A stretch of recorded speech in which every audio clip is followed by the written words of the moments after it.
Thank you. Good morning, everyone. I'm going to call the Assembly Committee on Judiciary to order. Madam Secretary, would you please call the roll? Assemblywoman Bilbray Axelrod. Here. Assemblywoman Cohen. Here. Assemblywoman Gonzalez. Assemblywoman Hanson. Oh. Assemblywoman Hardy. Here. Assemblywoman Kasama. Here. Assemblywoman Krasner. Assemblywoman Marzola. Here. Assemblyman Miller. Here. Assemblywoman Nguyen. Here. Assemblyman O'Neill. Here. Assemblyman Orntlicker. Here. Assemblywoman Summers Armstrong. Here. Assemblyman Wheeler. Here. Chairman Yeager. Here. Please mark Assemblywoman Hanson absent excused until she arrives. She did inform me she's running a little bit late this morning. And please mark Assemblywoman Krasner absent. When she arrives, I'll try to remember to note for the record that she is here. That means we do have a quorum. Good morning to committee members, guests joining us on the Zoom, and anyone who may be watching on the internet or on the legislature's YouTube channel. Welcome to day 57 of the 81st session of the Nevada Legislature. We hope you had a great weekend, and we look forward to an action-packed week in Judiciary this week. So before we get started on today's agenda, just a few housekeeping matters. If you're joining us on the Zoom today, please mute if you're not speaking. That'll help with the audio feedback. If you are presenting today, if you could please remember to state your name each time before you speak, particularly when you answer a question. That will help accurate preparation of the minutes. I'll try to remind you to do that because I know it's not a natural thing we do in conversation. We do expect courtesy and respect in our interactions with one another. We don't always agree on policy. That's perfectly acceptable, but we need to make sure we're being respectful of one another, of the legislative process, and most importantly, of our hardworking staff. Last but not least, many members will be using multiple devices to access this virtual meeting, including additional monitors, laptops, desktops, iPads, iPhones. Please don't see it as a sign of disrespect if members appear to be looking away during the presentation. They're most likely accessing exhibits or other notes to help them participate in the meeting. With that behind us, committee, we're going to move on to our agenda this morning. As you can see, we have 3 bills. It is my intent to take them in order as listed on the agenda. I will be presenting the second and third bill, so at that time I'll hand it over to our vice chair to conduct the meeting. But for now, we'll go to our first bill on the agenda, and I will open up the hearing on Assembly Bill 324. Assembly Bill 324 revises provisions relating to digital assets. We have Assemblywoman Dickman with us here to present the bill along with some other presenters. So welcome to the Assembly Judiciary Committee. Assemblywoman Dickman will give you a chance to make your presentation, and then I'm sure we'll have some questions. So please proceed when you're ready. Good morning, Chair Yeager and committee members. Thank you so much for your time this morning. For the record, I'm Assemblywoman Jill Dickman, representing Assembly District 31. I'm here this morning to present Assembly Bill 324, which revises provisions relating to digital assets. The original language of AB 324 defines digital asset and virtual currency in NRS. It establishes the authorization for a financial institution to provide custodial services for digital assets. It also allows for the establishment of best practices by regulation and provides for a property tax exemption so that digital assets are treated like their more established counterparts, among many things. Over the past week, we have worked with several interested parties, and we do have an amendment in the works. We're confident that our amendment will satisfy their concerns, and we thank them for working with us to make this a better bill for everyone. Those testifying after me will discuss the finer points of the amendment. The intent of this bill is to establish ownership and private property rights for Nevadans who hold digital assets.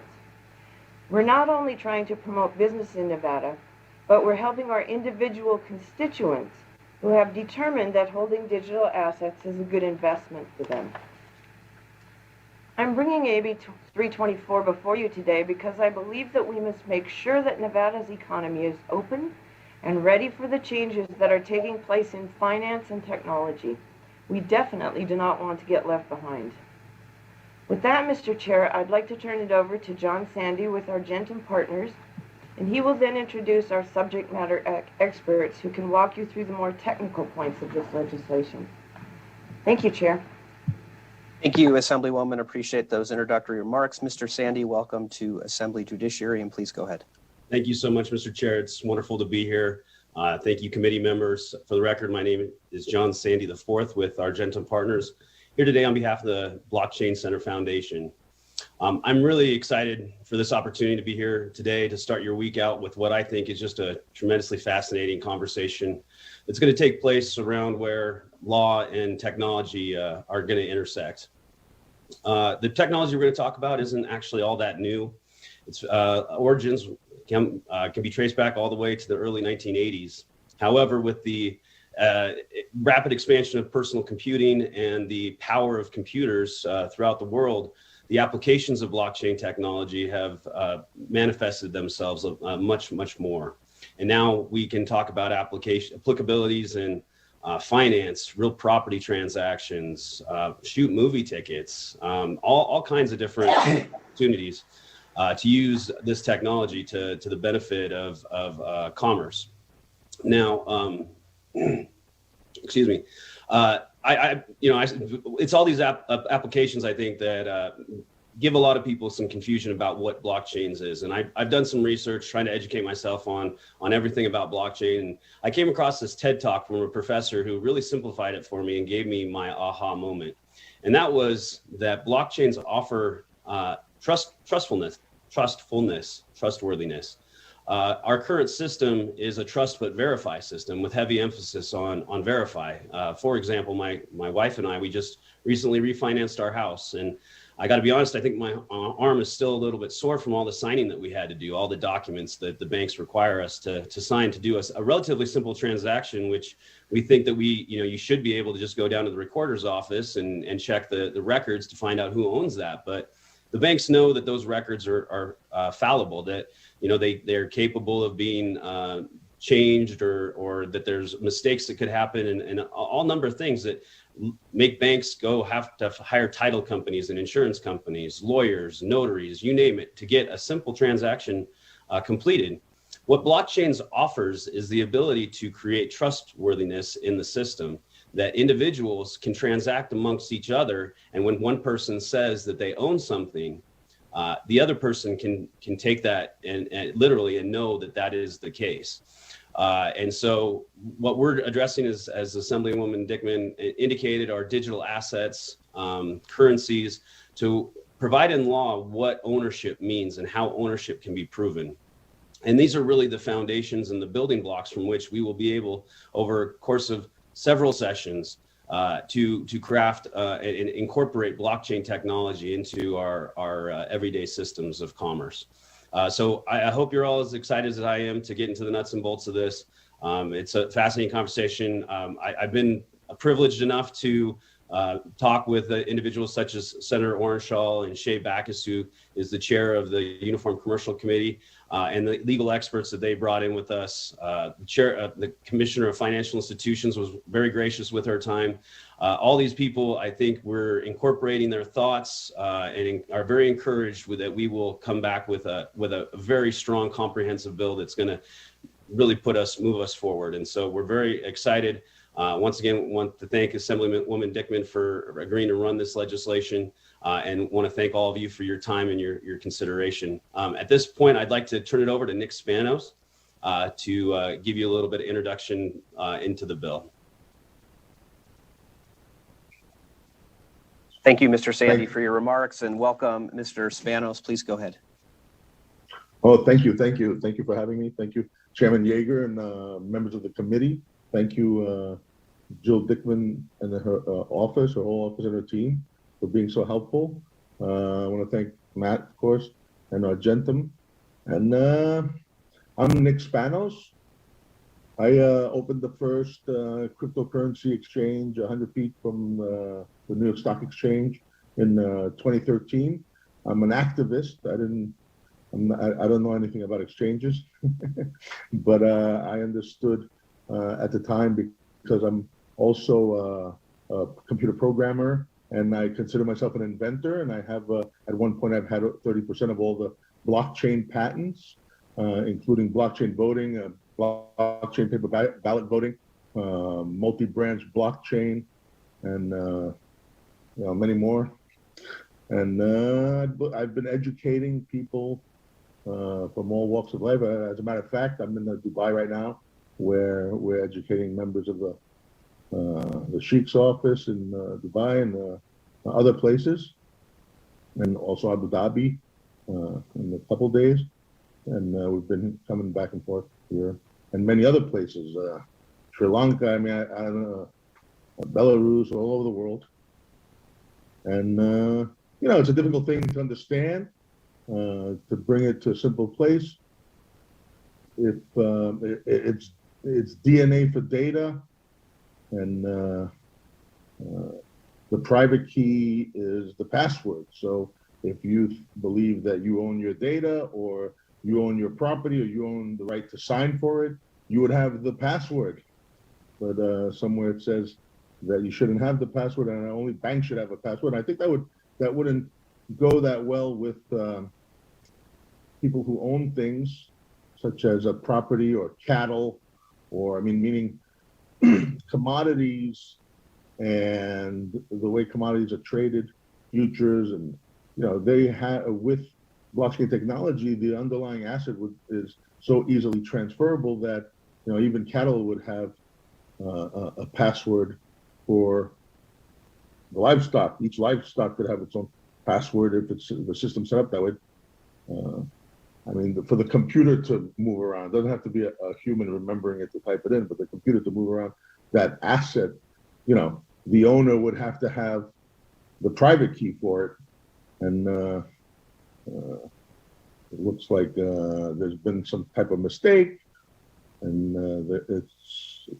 we're working to get that fixed with you guys to codify, property rights in the state of Nevada. And I think we're on the right track. So far, we're meaning there's a little way to go here. There's been some work with the Universal Law Committee to get the language a little better, and to get everything in a way that we can have an incredible, inevitable, transparent future. And thank you for having me today. Brittany Kaiser is going to speak next, who is the director of our group here, the Blockchain Center. And I think I spoke about that, right? We've been next, yeah. Sorry. Thank you very much. Thank you. Thank you, Mr. Spanos. Ms. Kaiser, welcome to the Assembly Judiciary Committee, and please go ahead with your remarks. Good morning. Thank you, Chairman Yeager. Thank you, members of the committee, and especially Representative Dickman and your office for supporting this bill, Matt Robinson and their team, and the rest of the Blockchain Center Foundation who have helped bring this forward, as well as the Uniform Law Commission, the commissioner and team who spent hours with us over the weekend actually looking through and revising this bill. My name is Brittany Kaiser.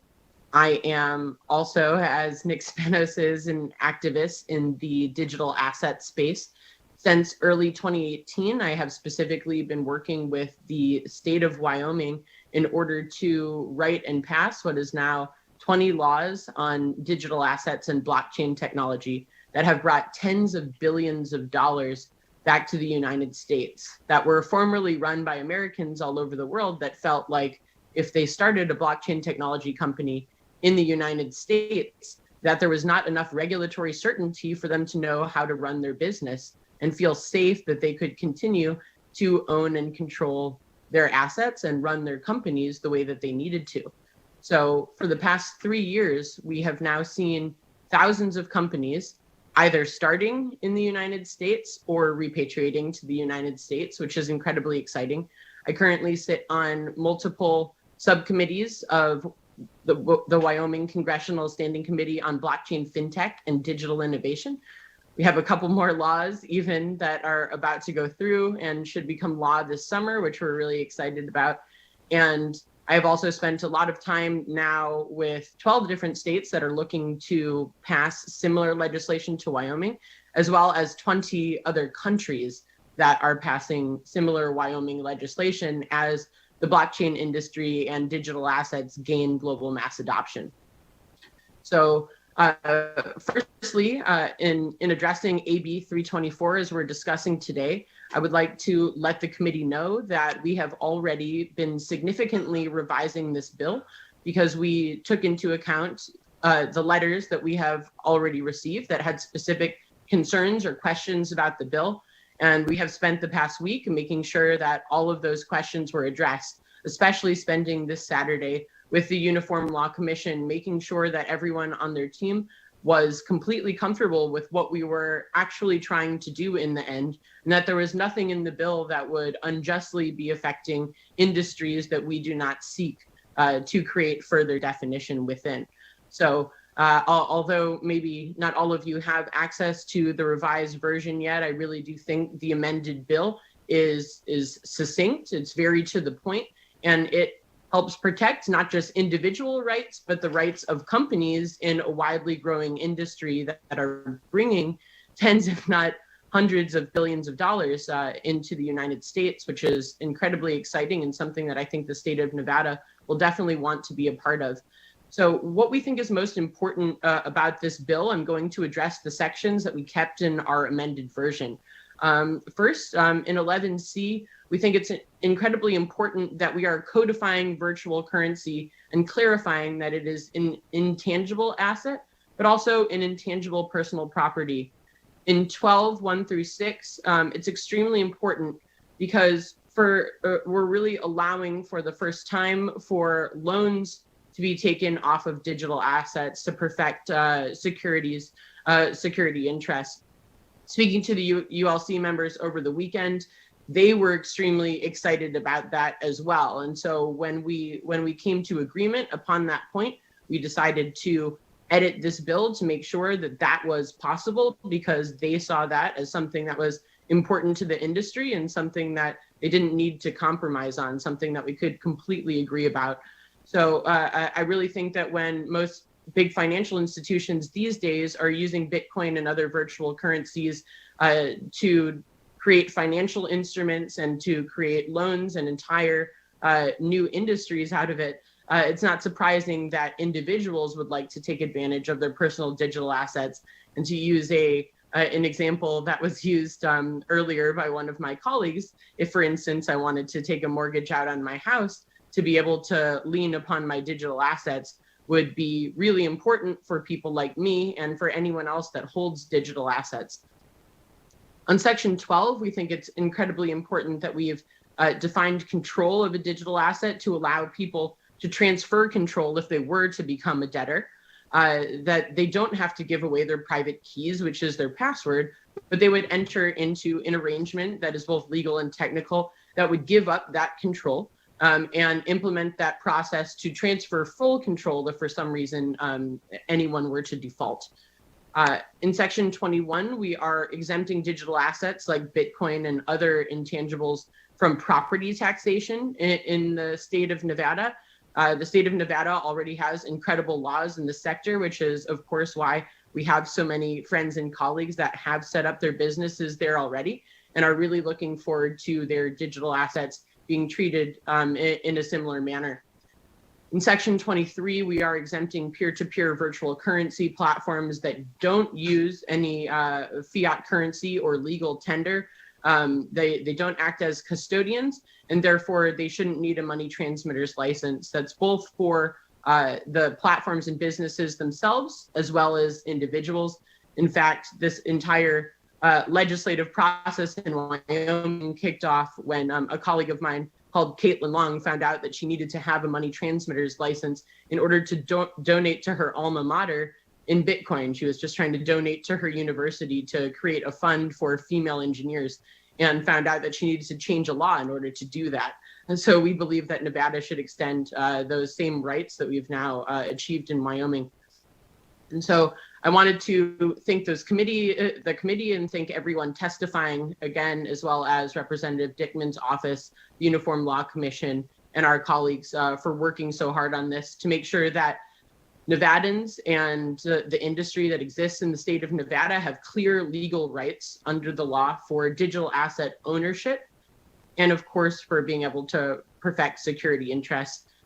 We really understand that, of course, AB 324 is in the refinement process, but we have done everything we can up until this point to make sure that we are not impeding upon other industries, that we are just clearly defining the industry that we seek to provide rights for. And I think we've really made huge gains with the ULC and the UCC commissioners to make movements towards being able to codify this and to make sure that people can transact in virtual currencies without the need of an intermediary. It's really great to see that the state of Nevada is hearing this, and it's really an honor to be here with you all today. Thank you very much. Thank you, Ms. Kaiser. I had a quick question. You had mentioned that there were some edits being made to the language in Assembly Bill 324, and I don't know if you can answer this or perhaps Assemblywoman Dickman can, but I just wondered, was there an amendment that's being presented at this time, or is it still being worked on as we speak? I believe it was circulated this morning. Representative Dickman, do you know if that was accessible by the committee?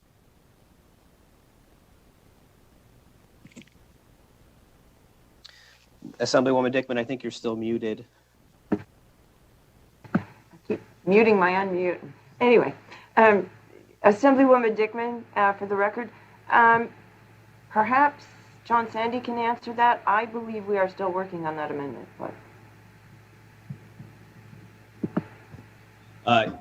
Yes, Mr. Chair, to you, John Sandy IV with Argenta Partners, for the record. We have drafted. We have not had an opportunity to have further discussions with the individuals that we wanted to take a look at it, and then we will distribute it once they've had a chance to. We've solicited their feedback, and so it's still in the works is the simple answer. Great, thank you. And so is there anybody else left to present, or is now the time for questions? Looks like Mr. Sandy waved his head yes, so I'll take that as a sign that it's time for questions. Thank you to the four of you for presenting. I had a couple questions that I think will be kind of quick, but so let me just get those out of the way. Obviously, this is an area, it's an area of law I don't really practice in, although I do remember secured transactions in Article 9 from bar prep and the bar exam, so I'm having a little bit of PTSD flashbacks in that regard. But I noticed in the bill in a couple different places it talks about the secured party filing a financing statement with the Secretary of State. And my question was, is that something that happens already, that those kind of statements are filed with the Secretary of State, or does this bill set up a new process and procedure to where the Secretary of State would have to come up with some infrastructure to be able to do that?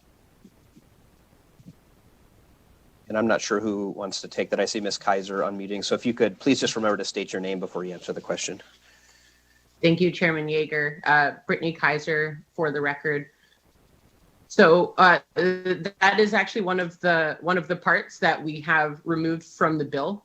We don't want to put undue strain on any of the government institutions or agencies that don't currently have capacity for this. And it really was there when we were trying to go further into digital securities, where we decided instead to focus just on virtual currencies in order to make sure that we are making narrow definitions and that we are able to push forward without controversy and provide rights without impeding on any other industries. Thank you. And then the other question I think is in section 12 of the bill. And I'm sorry, I have some version of an amendment in front of me, but it may not be the one that you all want to advance. But I think it's section 12 of the original bill, subsection 4. It talks about perfecting, I don't want to say perfecting, but I guess there's a 2-year waiting period where basically the transferee would take the asset, and if they don't have actual notice of an adverse claim, I take it they own the asset free and clear. So I wondered if that 2-year time period is going to stay in the bill once it gets amended, and if so, how you came up with that particular time period.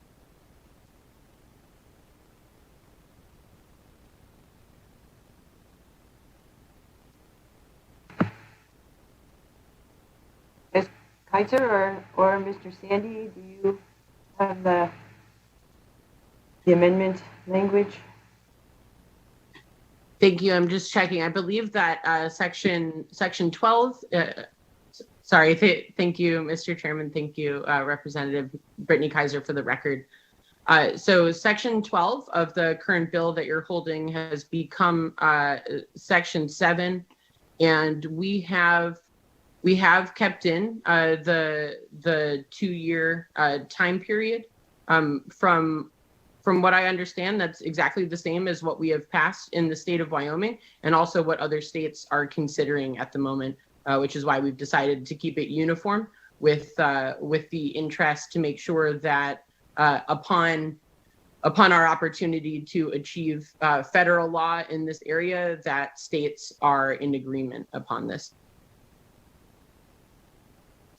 Thank you, Ms. Kaiser. And before I take additional questions, I'll note for the record that we do have Assemblywoman Hanson and Assemblywoman Krasner here joining us. They did join us shortly after the presentation started. So, Madam Secretary, if you could please mark them as present. And I believe that means we have all committee members present at the moment. So I'm going to take some additional questions. I'll start with Assemblywoman Cohen, and then we'll go to Assemblyman Wheeler.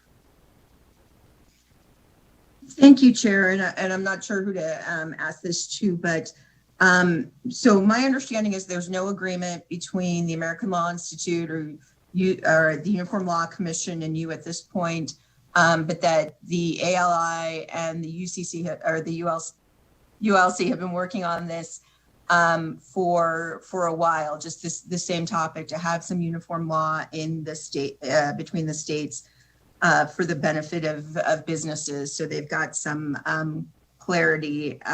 So would you be willing to kind of, instead of trying to push this through this session, work with them over the next 2 years to come up with something that maybe is again, more uniform, so that businesses throughout the country, as they want to deal with Nevada, basically know what they're getting into?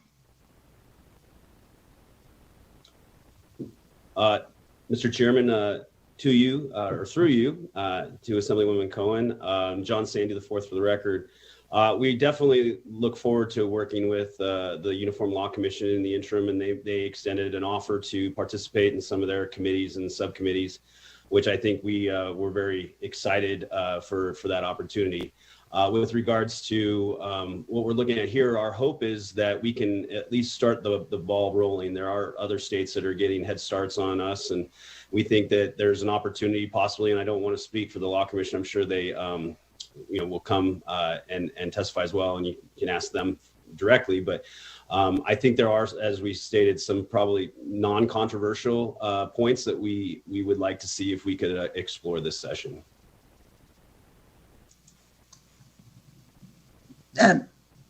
Thank you. And Chair, I guess I just want to express my concern about instability, and that if we're changing, priorities that, creditor priorities, that type of thing, that it's just, and choice of law, that almost every other state, but Wyoming is following. That's really got me concerned about that businesses will find that just really unstable and untenable. Thank you for that. Thank you, Assemblywoman Cohen. We'll go next to Assemblyman Wheeler. Thank you, Mr. Chairman. The Assemblywoman's question raised another question for me. I only had one, but now I have two. Let's start with my original question. On Section 10, subsection 3 of the original bill, you're defining any type of cryptocurrency is not recognized as legal tender by the United States government. I'm wondering if you're not limiting yourself in that, and if there's any plans to have any kind of cryptocurrency recognized, such as some precious metals are, for instance? That's my first question.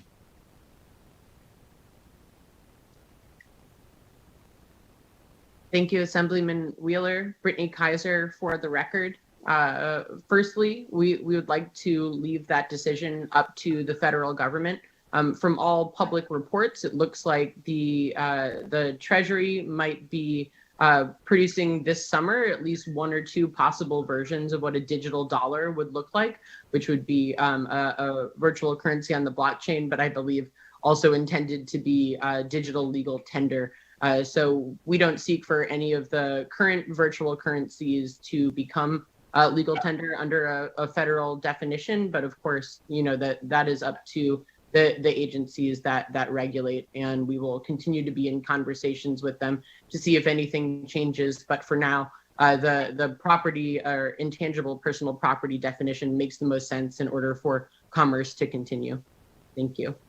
Okay, I understand that, Ms. Kaiser. I also understand that, like you said, that the federal government is looking into making some digital recognized. That's why I say, aren't you limiting yourself here? Because if they make that change, all of a sudden you've got some things that are not in your law here.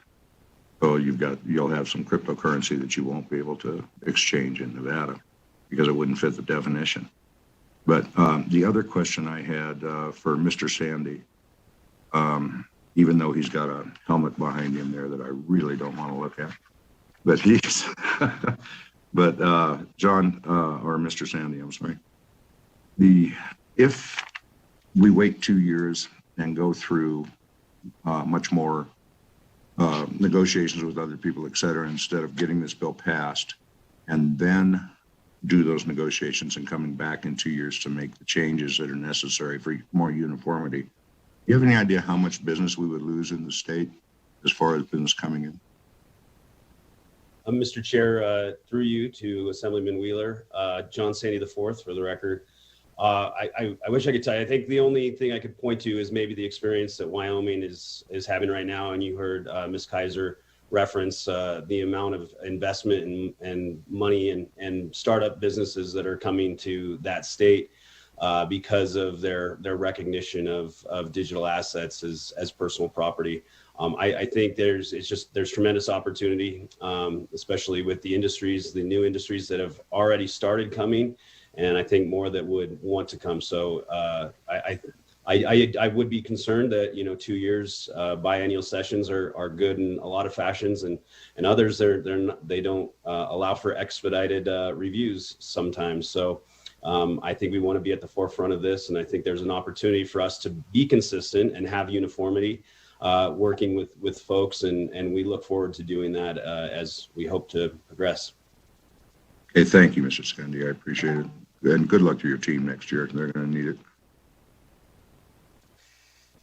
Do we have further questions from committee members? If you could raise your hand in front of your screen. I see Assemblyman Orentlicker has a question. Please go ahead.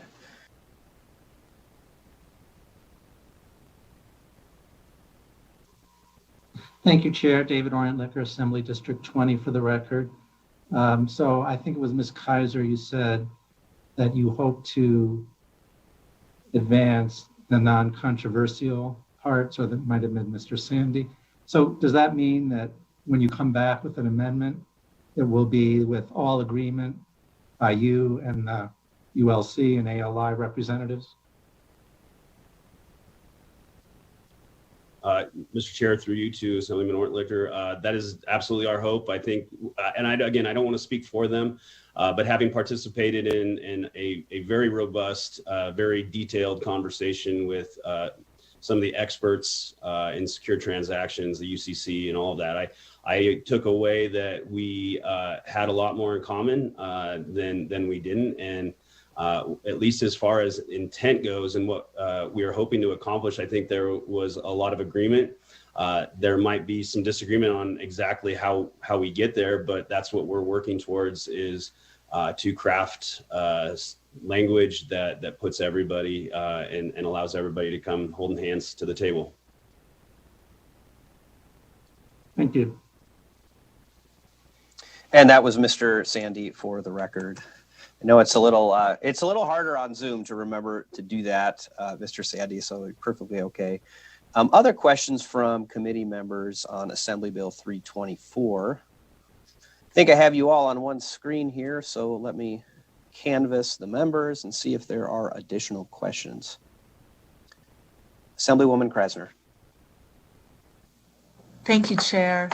So I apologize if I can't seem to find the amendment you're speaking of, but one of the first things you said was you were defining this as a tangible asset, but in section 20, it says that this will be an intangible asset, intangible property, which is not subject to taxation.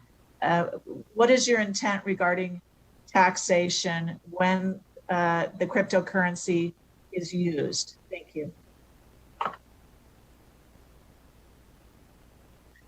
Thank you, Assemblywoman Krasner. Brittany Kaiser for the record. Firstly, I want to make sure that I didn't misspeak before that we are intending completely for digital assets to be defined as intangible personal property, and therefore to fall under the same exemption that some forms of digital securities, stock certificates also fall under in the state of Nevada, which is a property tax exemption. And that is what we seek to move forward with. As soon as that law was passed in the state of Wyoming, there were hundreds, now thousands of companies that have moved to the state to work under those laws. That worked so well because Wyoming was already an attractive state, just like Nevada is. So I really do believe that the state of Nevada has a huge opportunity right now to attract business, not just from other states in the US, but from Americans that have built their companies abroad that have been waiting to move back. Some businesses that specifically seek to work under these state laws are already worth billions of dollars or tens of billions of dollars. In the state of Wyoming, we even have some of them about to list on the NASDAQ for exponentially more of that. So I do believe that by moving forward with these definitions in the state of Nevada, if we do that now, that you'll see in a really exponential amount of commerce coming into the state instead of waiting for 2 years where we will probably already have federal decisions in this area. Thank you. Follow-up, Chair, please. Please go ahead.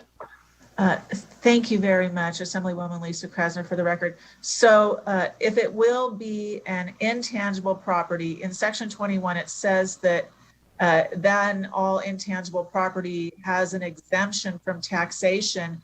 So would any transaction be exempt from taxation where funds would then not be taxed by the state and federal government? Is that your intent, please? Thank you.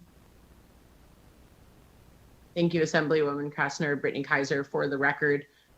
We would seek for that to be a state exemption. Of course, there are other types of business taxes that would still apply to these assets, which would be helpful for the state's economy. And on the federal side, of course, we're still waiting for definitions. Most federal agencies are still debating on their definitions. So we would expect that all of these would still fall under federal taxation and perhaps other different tax law within the state of Nevada when running a business that deals in virtual currencies. Thank you.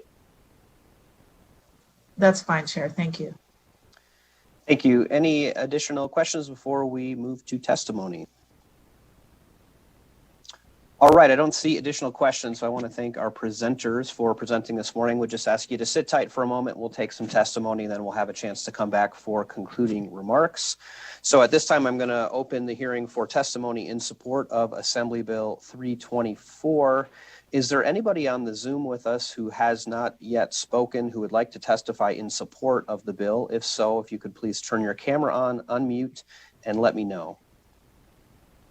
We'll give that just a minute.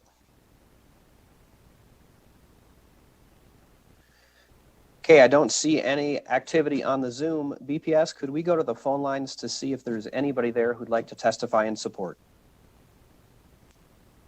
Thank you, Mr. Chair. To testify in support of AB 324, please press star 9 now to take your place in the queue. To testify in support of AB 324, please press star 9 now to take your place in the queue. Caller with the last 3 digits, 269, please slowly state and spell your name for the record. You have 2 minutes and may begin.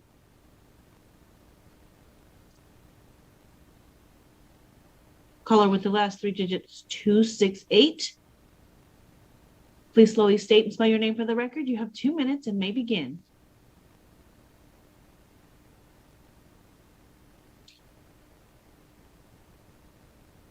Caller with the last 3 digits, 268. Please press star 6 to unmute yourself. You may begin.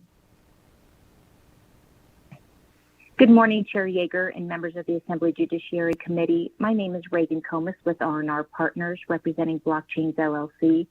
Blockchain technology has the ability to simplify transactions and give individuals the ability to control their personal information and digital assets. While we have not had the ability to review the proposed amendment discussed today, we are generally supportive of the intent to provide clarity around the individual digital assets rights.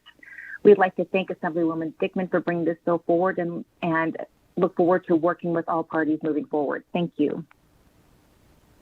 Thank you for your testimony, Ms. Comas. BPS, if there's anybody else in support, please take the next caller.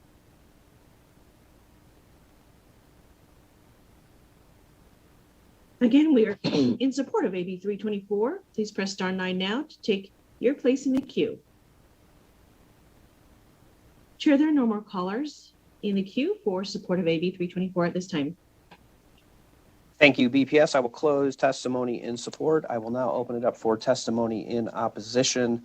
I believe we do have 2 individuals, I believe, with us on the phone in on the Zoom with us in opposition. So I'm going to take those 2 first. I see Mr. Henning has turned his camera on and unmuted. Sir, if you'd like to please state your name and provide your testimony in opposition. Yes, thank you, Chairman Yeager, and thanks to the members of the committee. My name is Bill Henning. I am a professor at the Texas A&M University School of Law, but more importantly, I'm here representing the Uniform Law Commission, which has been discussed a bit already this morning. I'm a life member of the organization, a former executive director, and am on the drafting committee that is working on amending the Uniform Commercial Code to deal with virtual currency and digital assets generally. I drafted a letter that was sent to the committee expressing our concerns, but while I'm the person who signed the letter, it really was the consensus view of a number of members who've been working on this project, expressing our concerns about upsetting existing transactions and upsetting expectations created by the Uniform Commercial Code in its current form.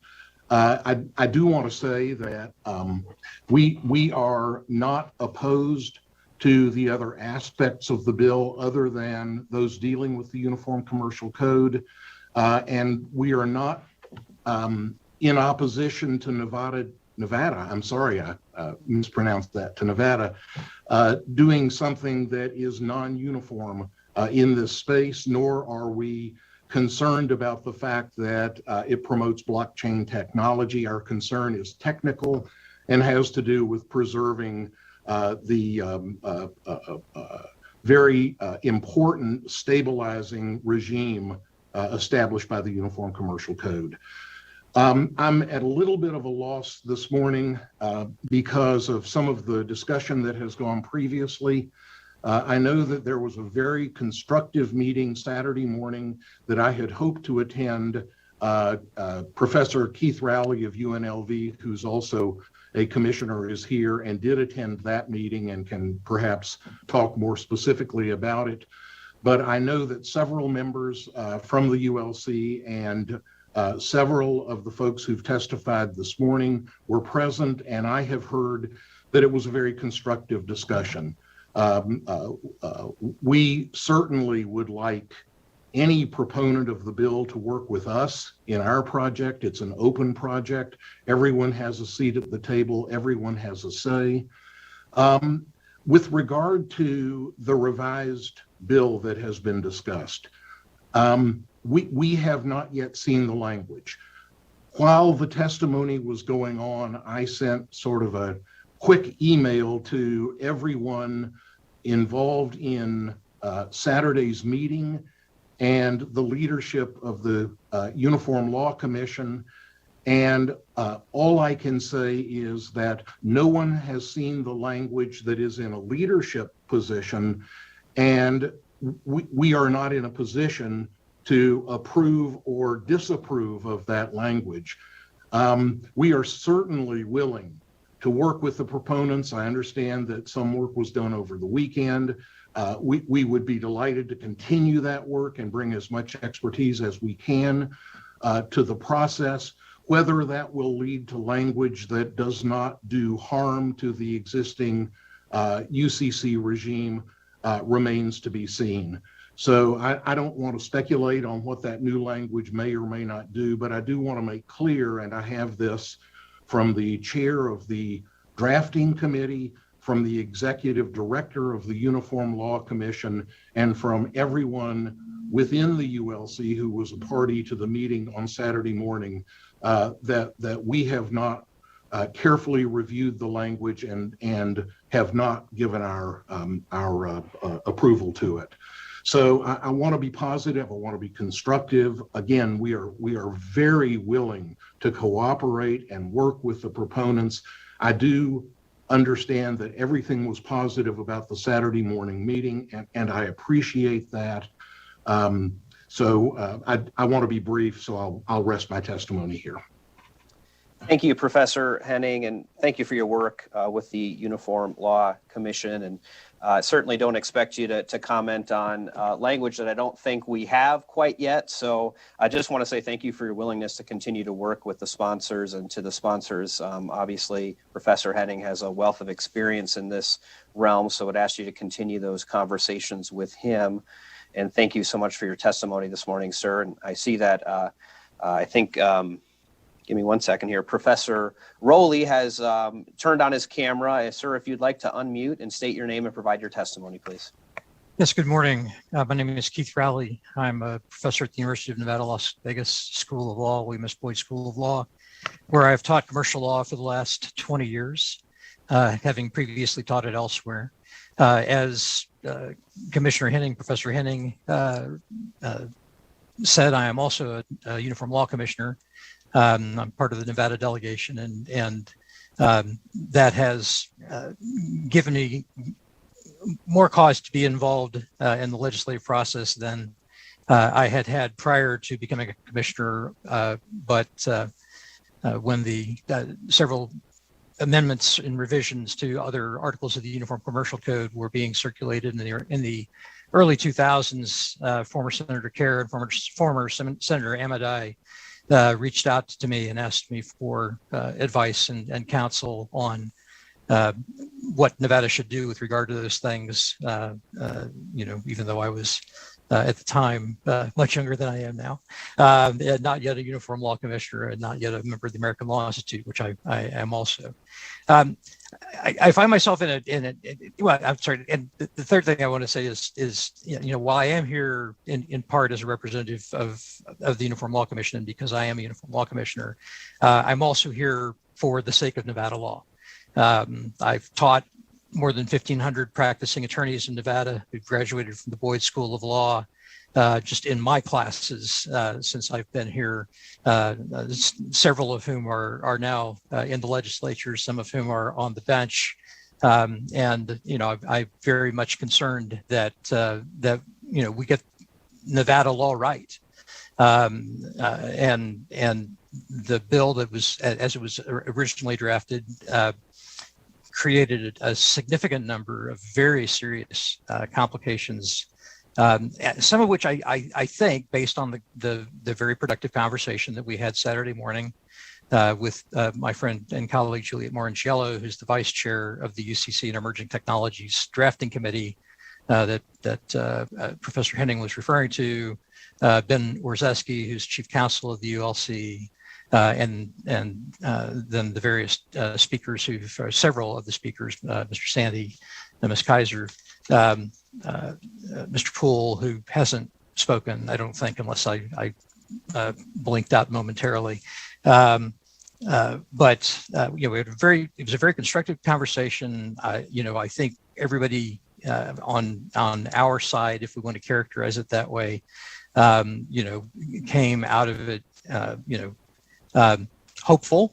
And I think that there was a lot of discussion about cooperation and trying to work out a product that would serve the primary goals of the proponents of AB 324 without hitting all the tripwires in the Uniform Commercial Code that the original version of the bill was triggering. But as with Professor Henning, I have not seen the revised version, and so I cannot opine as to whether the things that we were most concerned about have been addressed. And while I take on good faith and very seriously the representations from Ms. Kaiser and I think to a lesser extent Mr. Sandy that he made this representation, but I could be mistaken. That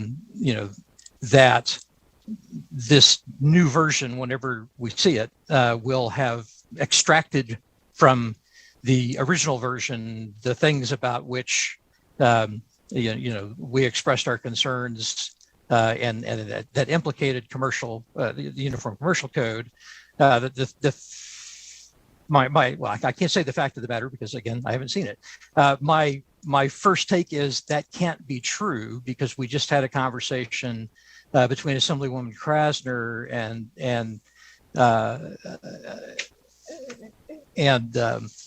I'm sorry, and Ms. Kaiser about the. Actually, I'm sorry. It wasn't Assemblywoman Krasner. I beg your pardon. It was about the it was the chair about the take free provision in what was section.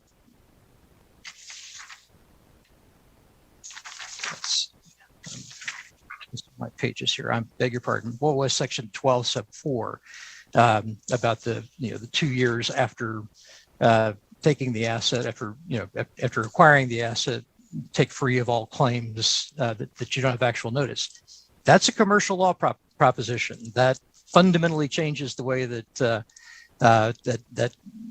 that title works and that filings. Back to another prior question.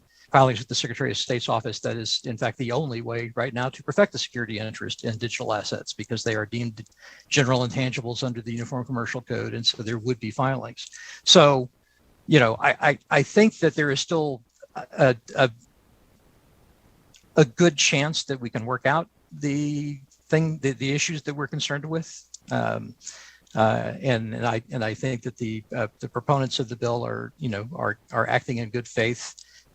Perhaps overstating exactly what we've agreed to and how much consensus we've reached, other than consensus on the facts that we ought to work together and try and make this a bill that serves the purposes that the proponents seek without causing problems in the commercial law area, and also a shared general enthusiasm for these new technologies. I was on the drafting committee for the Regulation of Virtual Currency Businesses Act and testified 2 years ago on that. And there are some common themes in that act and in portions of this bill that deal with the use of virtual currencies and prudential regulation. So I think I'll stop and try to answer questions that you have, or Professor Henning and I will try and answer questions that you have, because speaking to particular issues is going to be difficult, not knowing what the revision looks like. Thank you for your testimony, Professor Rowley, and thank you for your work on the Uniform Law Commission. I don't think it's going to be too productive to ask questions at this point, just given we don't know where the language may land, but again, would just thank you for your willingness to work with the sponsors, and would just ask everyone involved in this bill to keep us updated on whether consensus can be reached or not. Remains to be determined, but I think we'll leave it there for the testimony. Is there anybody else on the Zoom other than the two we've heard from who'd like to testify in opposition to Assembly Bill 324? I don't see anyone, but let me just scroll through to make sure. Okay, I don't see any other activity on the Zoom. BPS, could we go to the phone line to see if there's anybody there who would like to offer testimony in opposition, please? Yes, Chair, thank you. To testify in opposition of Assembly Bill 324, press star 9 now to take your place in the queue.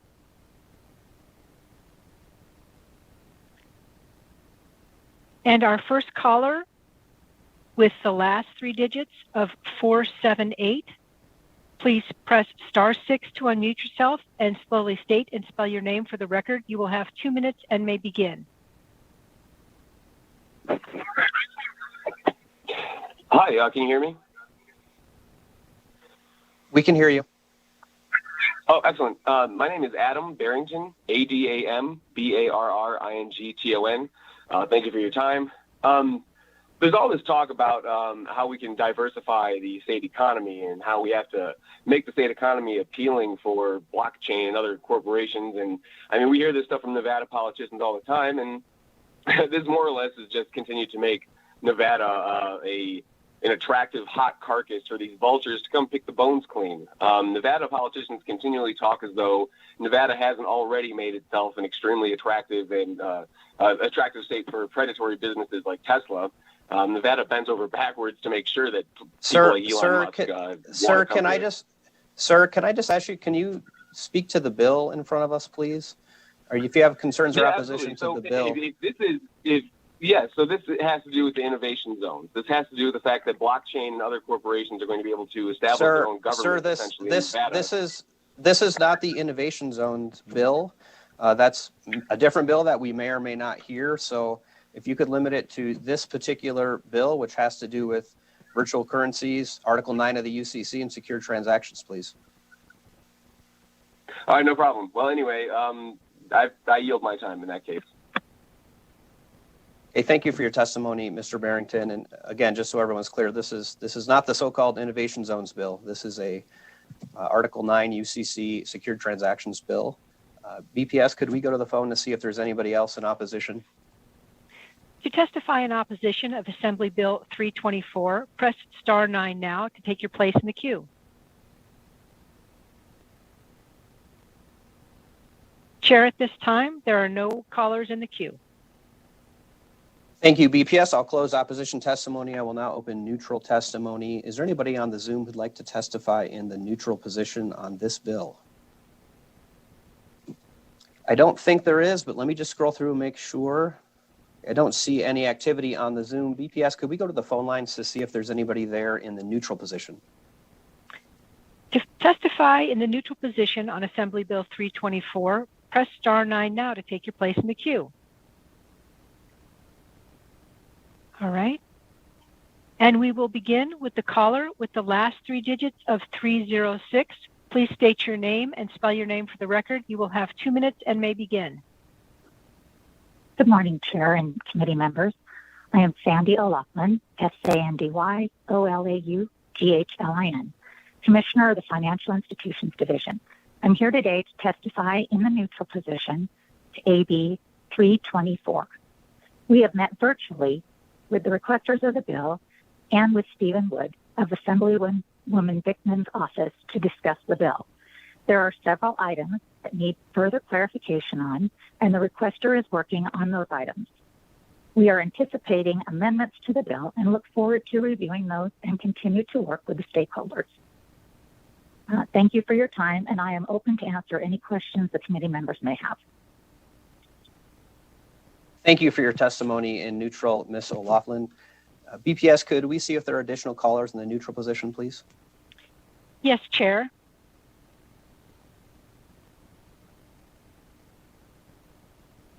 With the caller with the last 3 digits of 905, please press star 6 to unmute yourself and slowly state and spell your name for the record. You will have 2 minutes and may begin.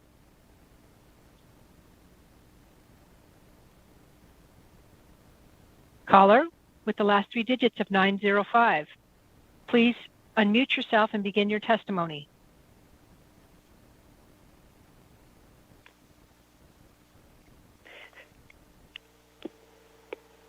Thank you, Mr. Chair and members of the committee. My name is Mary Fetchner, Mary, F like Frank, ECHNER. Star 6 to unmute yourself and slowly state and spell your name for the record. You will have 2 minutes. Caller, this is BPS. Would you please mute whatever you're monitoring this meeting with while you're giving testimony?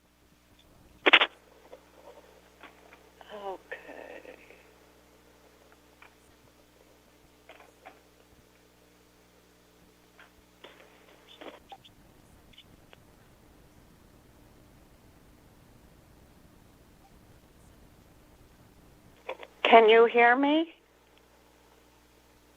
Yes, ma'am, we can hear you. Thank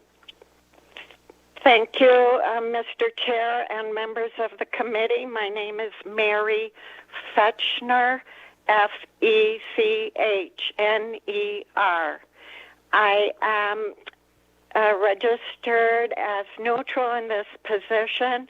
My concern is if this bill is a workaround for the marijuana industry to be able to have a way to actually store money.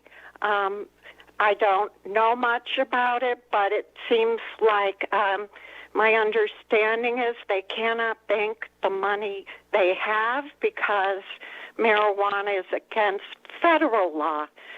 So if this is a workaround for marijuana companies to be able to conduct business in this state, I'd be interested in knowing that. And then I would also, connected to that, wonder about the exemption for state taxes.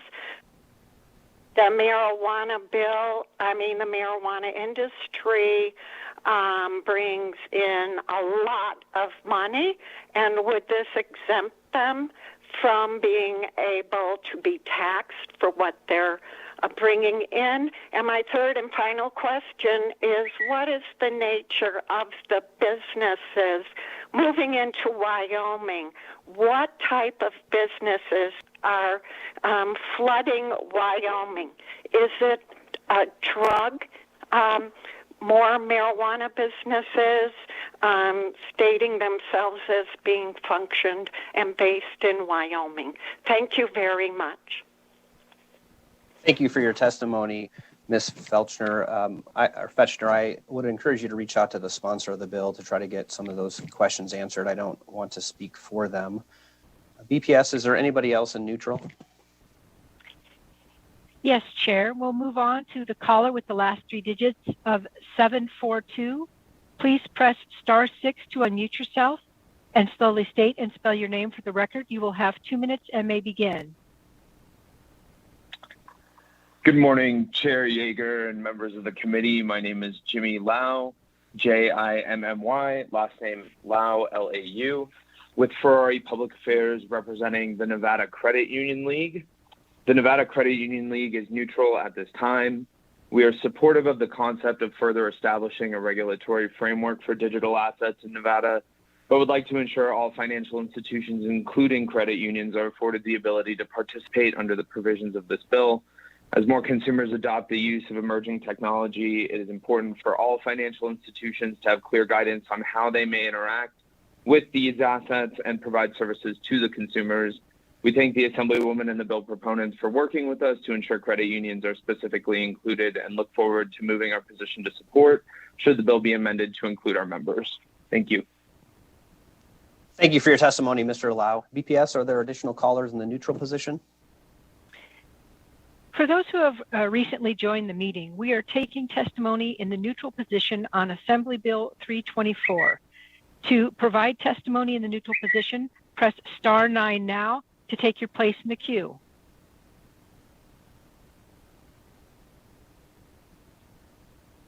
Chair, oh, here we go.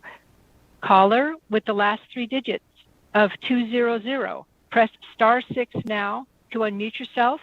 Slowly state and spell your name for the record. You will have 2 minutes and may begin.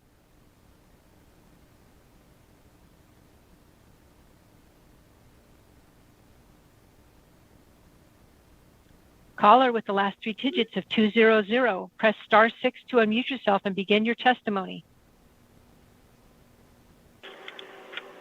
Good morning. This is Julie Butler, Director, Nevada Department of Motor Vehicles.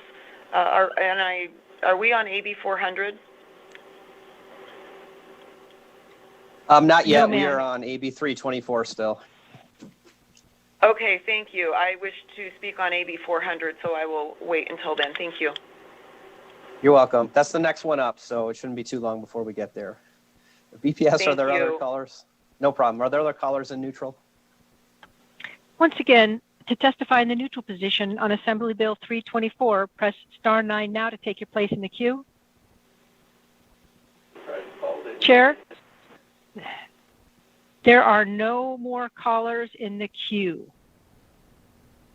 Thank you, BPS. I'll close neutral testimony, and I'm now going to hand it back over to our bill sponsor for any concluding remarks. Assemblywoman Dickman, we can start with you and then perhaps go to Mr. Sandy, if that works for you.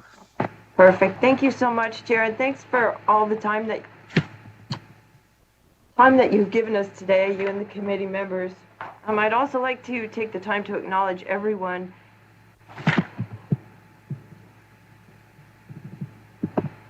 So sorry, forgot to turn that on. But I'd also like to take the time to acknowledge everyone who's worked so hard on this with us. Mr. Henning, Mr. Rowley, Secretary of State's office, Mr. Sandy.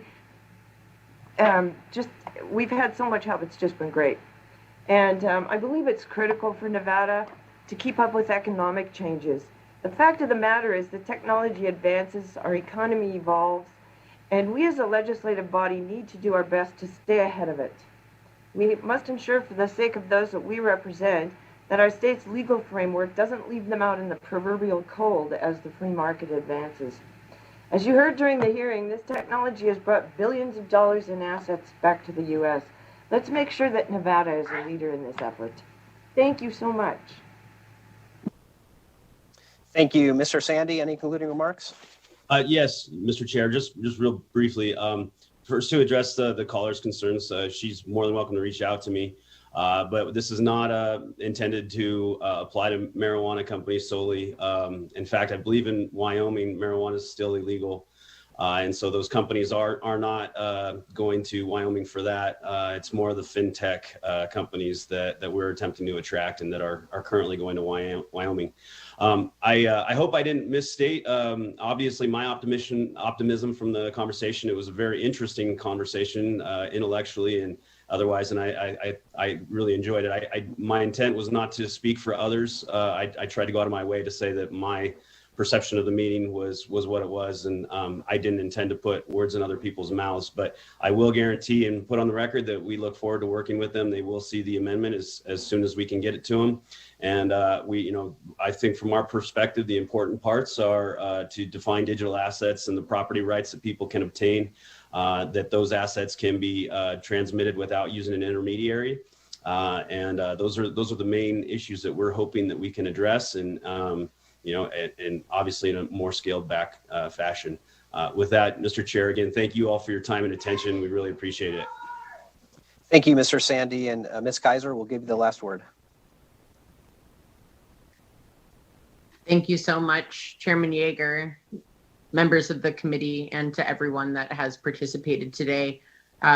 In conclusion, I would just like to say that we are really looking forward to working with the Uniform Law Commission and anyone else that is interested in playing a part in how this bill develops. We do believe that our amendments are something that are going to be not just amenable, but very interesting and positively impactful for the state of Nevada. And just to specifically comment on Mr. Henning and Professor Rowley's comments, first, I want to thank both of them for being so open to working with us, and especially for being available on a Saturday.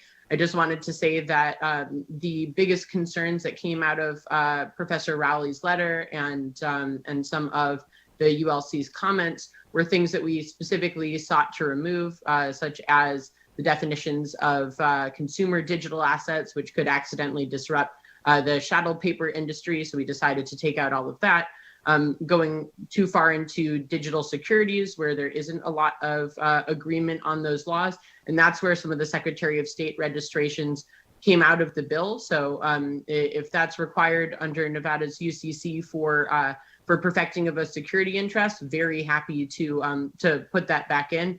And of course, to make sure that the perfection of the security interest, so to make sure that we can take out debts or liens on our digital assets, that is what we actually agreed upon on Saturday, which I was very excited about. And I think everyone wanted to work together to make sure that those provisions were in agreement. So that's what we decided to keep and pursue. And in the end, what our bill amendment does allow us to do is to make sure that we're passing a bill codifying digital asset property rights, that we are allowing individual ownership, perfection of security interests on those intangible personal properties, tax exemption, and transactions without an intermediary. So if we can all work together on that, I think we will really be bringing something forward that will be great for the state of Nevada's economy, and also be able to show thought leadership for the state, as many other states are starting to look at passing these laws. And certainly in 2 years from now, most of them, if not federal, will have already passed. So thank you so much for your participation. Thank you to our presenters this morning for presenting the bill and for spending some of your Monday morning with us. We hope you all have a great rest of the day. And with that, I'll close the hearing on Assembly Bill 324. Before I hand the virtual gavel over to our Vice Chair Committee, I did receive a BDR while we were in that hearing. So in front of me, I have BDR 14-376, revises provisions relating to the issuance of certain citations. I believe this bill came out of one of the interim committees. So we'll have to vote on this to get it introduced to actually become a bill and potentially come back for a hearing. So at this time, I'd be looking for a motion to introduce BDR 14-376. So moved. So move. I have a motion from Assemblyman Wheeler, a second from Vice Chair Wynn. Any discussion on the motion? Just wanted to let the vice chair know that I beat her. I did get you as first. You raised your hand, and I think you got in there by a fraction of an inch. So well done, Assemblyman Wheeler. Seeing no further discussion, Madam Secretary, would you please conduct a roll call vote on the motion? Assemblywoman Bilbray Axelrod.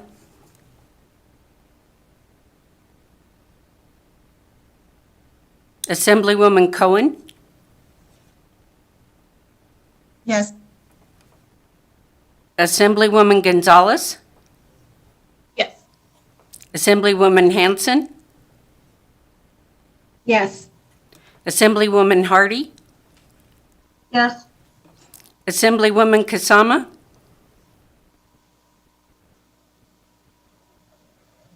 Assemblywoman Krasner. Yes. Assemblywoman Marzola. Yes. Assemblyman Miller. Yes. Assemblywoman Nguyen. Yes. Assemblyman O'Neill. Yes. Assemblyman Orntlicker. Yes. Assemblywoman Summers Armstrong. Yes. Assemblyman Wheeler. Yes. Chairman Yeager. Yes, and I did not hear a response from Assemblywoman Bilbray Axelrod. Could you let me know if you're a yes? I think we're having audio problems. Just give me a thumbs up if you're a yes. So I have a yes from Assemblywoman Bilbray Axelrod, and then Assemblywoman Kasama, I don't believe I heard a response from you as well. Were you a yes on the motion? And she may be frozen. Or maybe I'm frozen. I don't know. It's Monday morning. So, okay, well, the motion does carry. We have a majority vote for sure. So those who were able to cast their votes voted in favor of it. And in the interest of time, I think we should probably move on, and hopefully Assemblywoman Kasama can get the video or audio fixed, as well as Assemblywoman Bilbray Axelrod. I was not able to hear you when you unmuted. Okay, so with that behind us, I'm going to hand over the gavel to our vice chair, as I will be presenting the next two bills. So let me do that virtually, and I will go to the virtual presentation table, which is the same as the table I'm at right now. And I will move to my virtual chair position, which is the same chair I'm in right now. At this time, I will open the hearing on Assembly Bill 400. This revises provisions related to the prohibited acts concerning the use of marijuana in the operation of a vehicle or vessel. And with that, I will turn it over to you, Chair Yeager. Good morning, Madam Vice Chair, members of the Assembly Judiciary Committee. My name is Steve Yeager. I represent Assembly District 9 in Southwest Las Vegas. I am pleased to present Assembly Bill 400 for your consideration this morning. In 2017, so a couple sessions ago, the legislature, with bipartisan support, changed the cannabis driving under the influence DUI laws with the passage of Assembly Bill 135. For those of you who were not with us in 2017, 3 medical students from Touro University discovered through their medical research that Nevada's DUI law was not supported by science, and they asked me to help fix it. At the time, Nevada law allowed for the testing of certain cannabis compounds, known as metabolites, through urinalysis to determine cognitive impairment. However, the students discovered that the only compounds in urine that can be tested do not have psychoactive effects and therefore cannot cause impairment. So although someone's urine will indicate that a person may have consumed cannabis recently, it cannot indicate actual impairment. Assembly Bill 135 removed from Nevada statutes the specified amount of cannabis and cannabis metabolite in a person's urine, thereby providing that the amount in a person's system can only be measured through a blood test. Like Assembly Bill 135, the bill before you this morning, Assembly Bill 400, asks you to consider the science. In today's hearing, I'm first going to give you some background on Nevada's DUI law. Then I will circle back and talk about the science of detecting impairment. I also have an expert with me, Paul Armentano from Normal. He probably knows more about the science behind this more than anyone I've ever spoken with on this topic. So I'll be happy to hand it over to him before we take questions.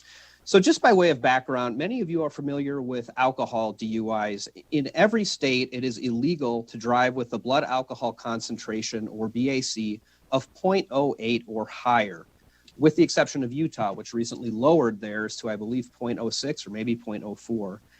But generally speaking, the higher your blood alcohol content, the greater the impairment.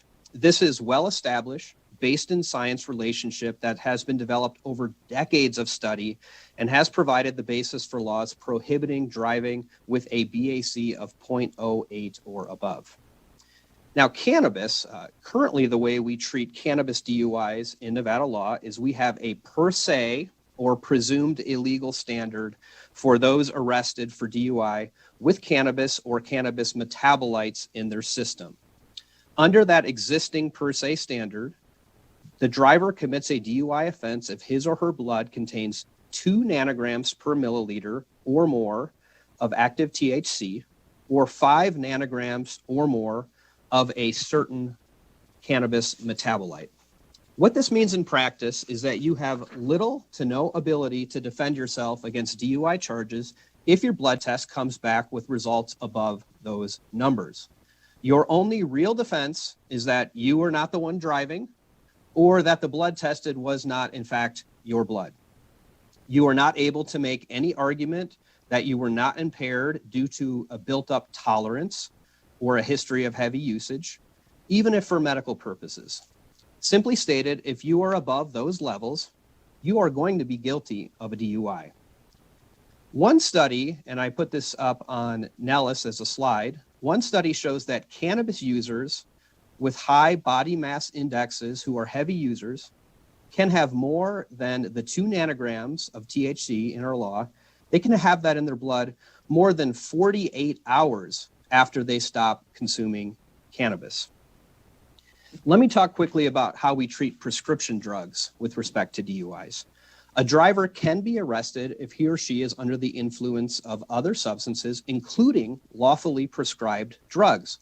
But there are no per se levels in the law for those substances, meaning that a prosecutor has to prove impairment beyond a reasonable doubt without being able to lean on a per se level to conclusively establish guilt. I have seen those prosecutions when I used to practice in criminal court. I remember where one of my clients was charged with a DUI based on Xanax, even though she had a lawful prescription. Law enforcement officers in this state are already trained to recognize the signs of impairment due to drug usage, illegal or otherwise. They do this by interacting with the driver and by conducting field sobriety tests.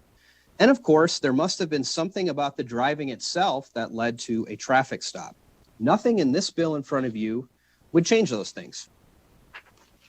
During the last interim, which I will acknowledge was a very interesting interim for the legislature due to the pandemic, I chaired a committee to conduct an interim study on this issue.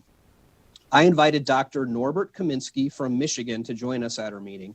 The reason I invited him was because he was a commissioner for Michigan's Impaired Driving Safety Commission.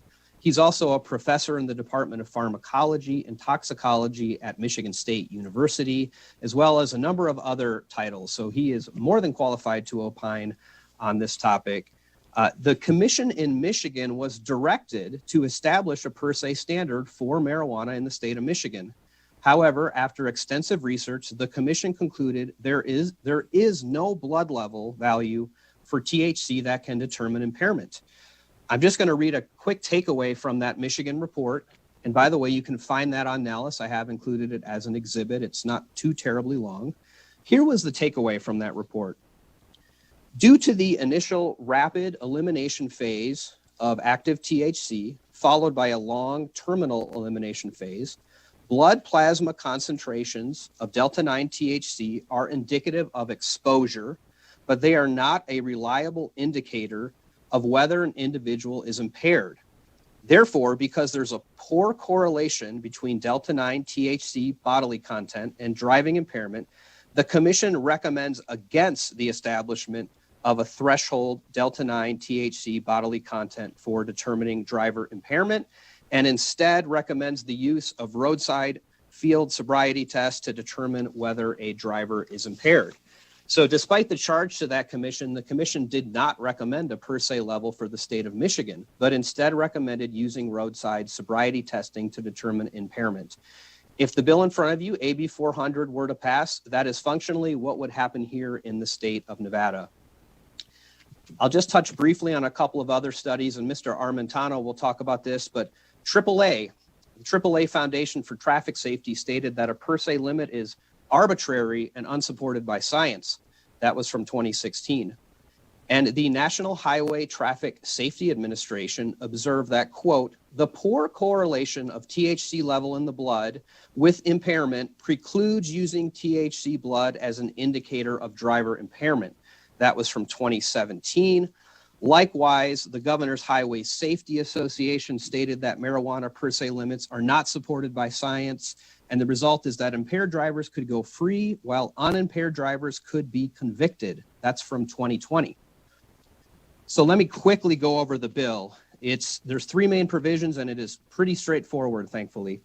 Section 1 through 3 and 5 through 17 remove the per se levels in the law and otherwise make conforming changes. So what you'll see there is the 2 nanograms and the 5 nanograms would be removed from Nevada state law. Sections 11 and 14 remove the mandatory 12-hour hold in jail when someone who is arrested is over those existing per se limits. In practice, I don't think this provision is often used because blood tests are almost never available within 12 hours of an arrest. Typically, they take months. So we're removing that as a conforming change, and certainly would ask anybody to correct me if I'm wrong, but I don't think it's used in practice. And then finally, Section 17 makes a conforming change to our workers' compensation laws because those laws are tied to the per se levels that currently exist in our statute. This means that employers would no longer be able to rely on the arbitrary numbers in law to deny workers' compensation claims. Instead, they would need to prove that the person's workplace injury was a result of actual impairment. I am still in discussions with individuals about this section, and I'm open to further discussions that might address concerns that I've heard from employers, and you will hear from them today, mostly in opposition, I believe. So, in conclusion, and before I hand it over, opponents of this bill, and to be sure, there are many, they're going to state that they need the per se standard to prosecute and hold impaired drivers accountable. This strict approach certainly facilitates prosecution, but it's not based on science.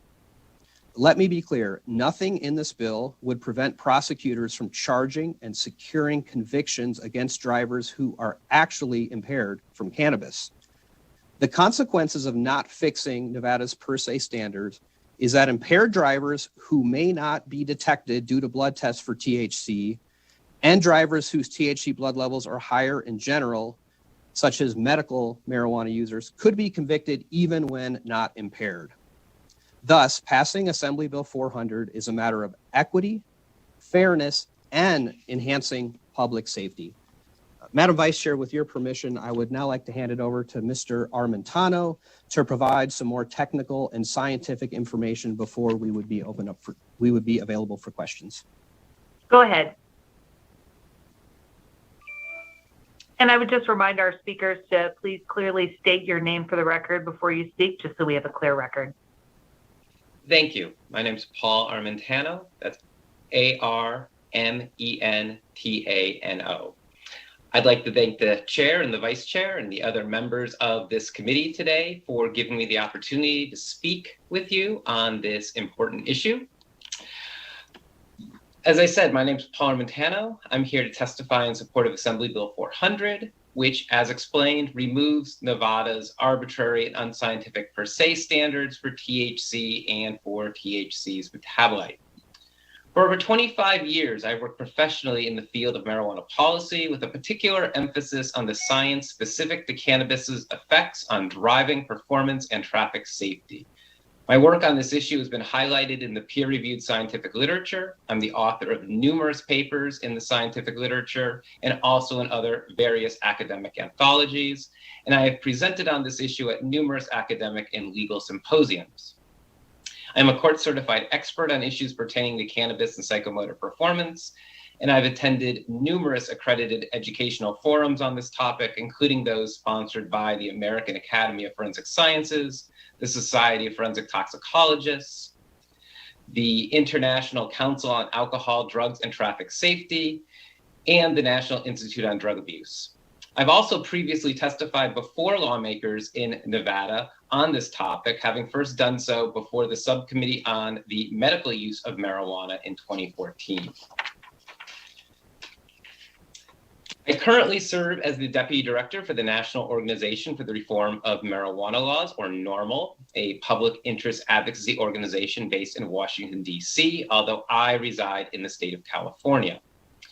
NORML's official position on this issue is clear.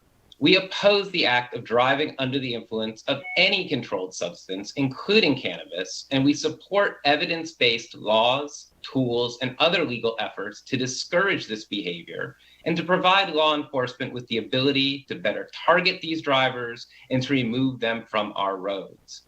That said, NORML also adamantly opposes the imposition of per se limits for the presence of THC or its metabolites because such thresholds are not evidence-based and because they inadvertently could lead to the prosecution of non-impaired drivers as if they are legitimate traffic safety threats.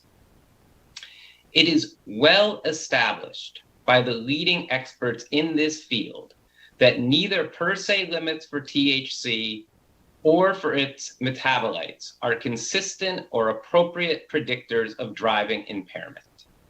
In fact, there is no legitimate scientific debate on this issue.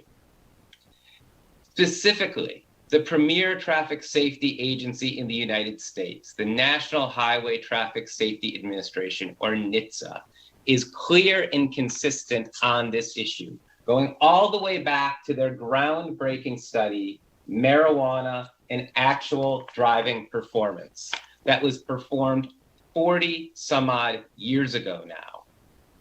It was concluded by this study, where researchers actually administered cannabis to drivers and had them drive on the road in real world traffic situations and measured their blood and urine to see if there was any correlation between these drivers' performance and the level of THC or its metabolite. They found, quote, "It is difficult to establish a relationship between a person's THC blood or plasma concentrations and performance impairing effects. It is inadvisable to try and predict effects based on blood THC concentrations alone, and currently impossible to predict specific effects based on THC metabolite concentrations." Again, that's not my position. That's not Normal's position. That's the position of the National Highway Traffic Safety Administration. They've repeated this position on more than one occasion. In yet another NHTSA study, they conclude, quote, "One of the program's objectives was to determine whether it is possible to predict driving impairment by plasma concentrations of THC or its metabolite in a single sample. The answer is very clear. It is not. Plasma of drivers showing substantial impairment in these studies contained both high and low THC concentrations, and drivers with high plasma concentrations showed substantial but also no impairment and even some improvement," end quote. As was mentioned by the chair, the committee chair, a 2016 study conducted by AAA, the American Automobile Association, makes a similar conclusion.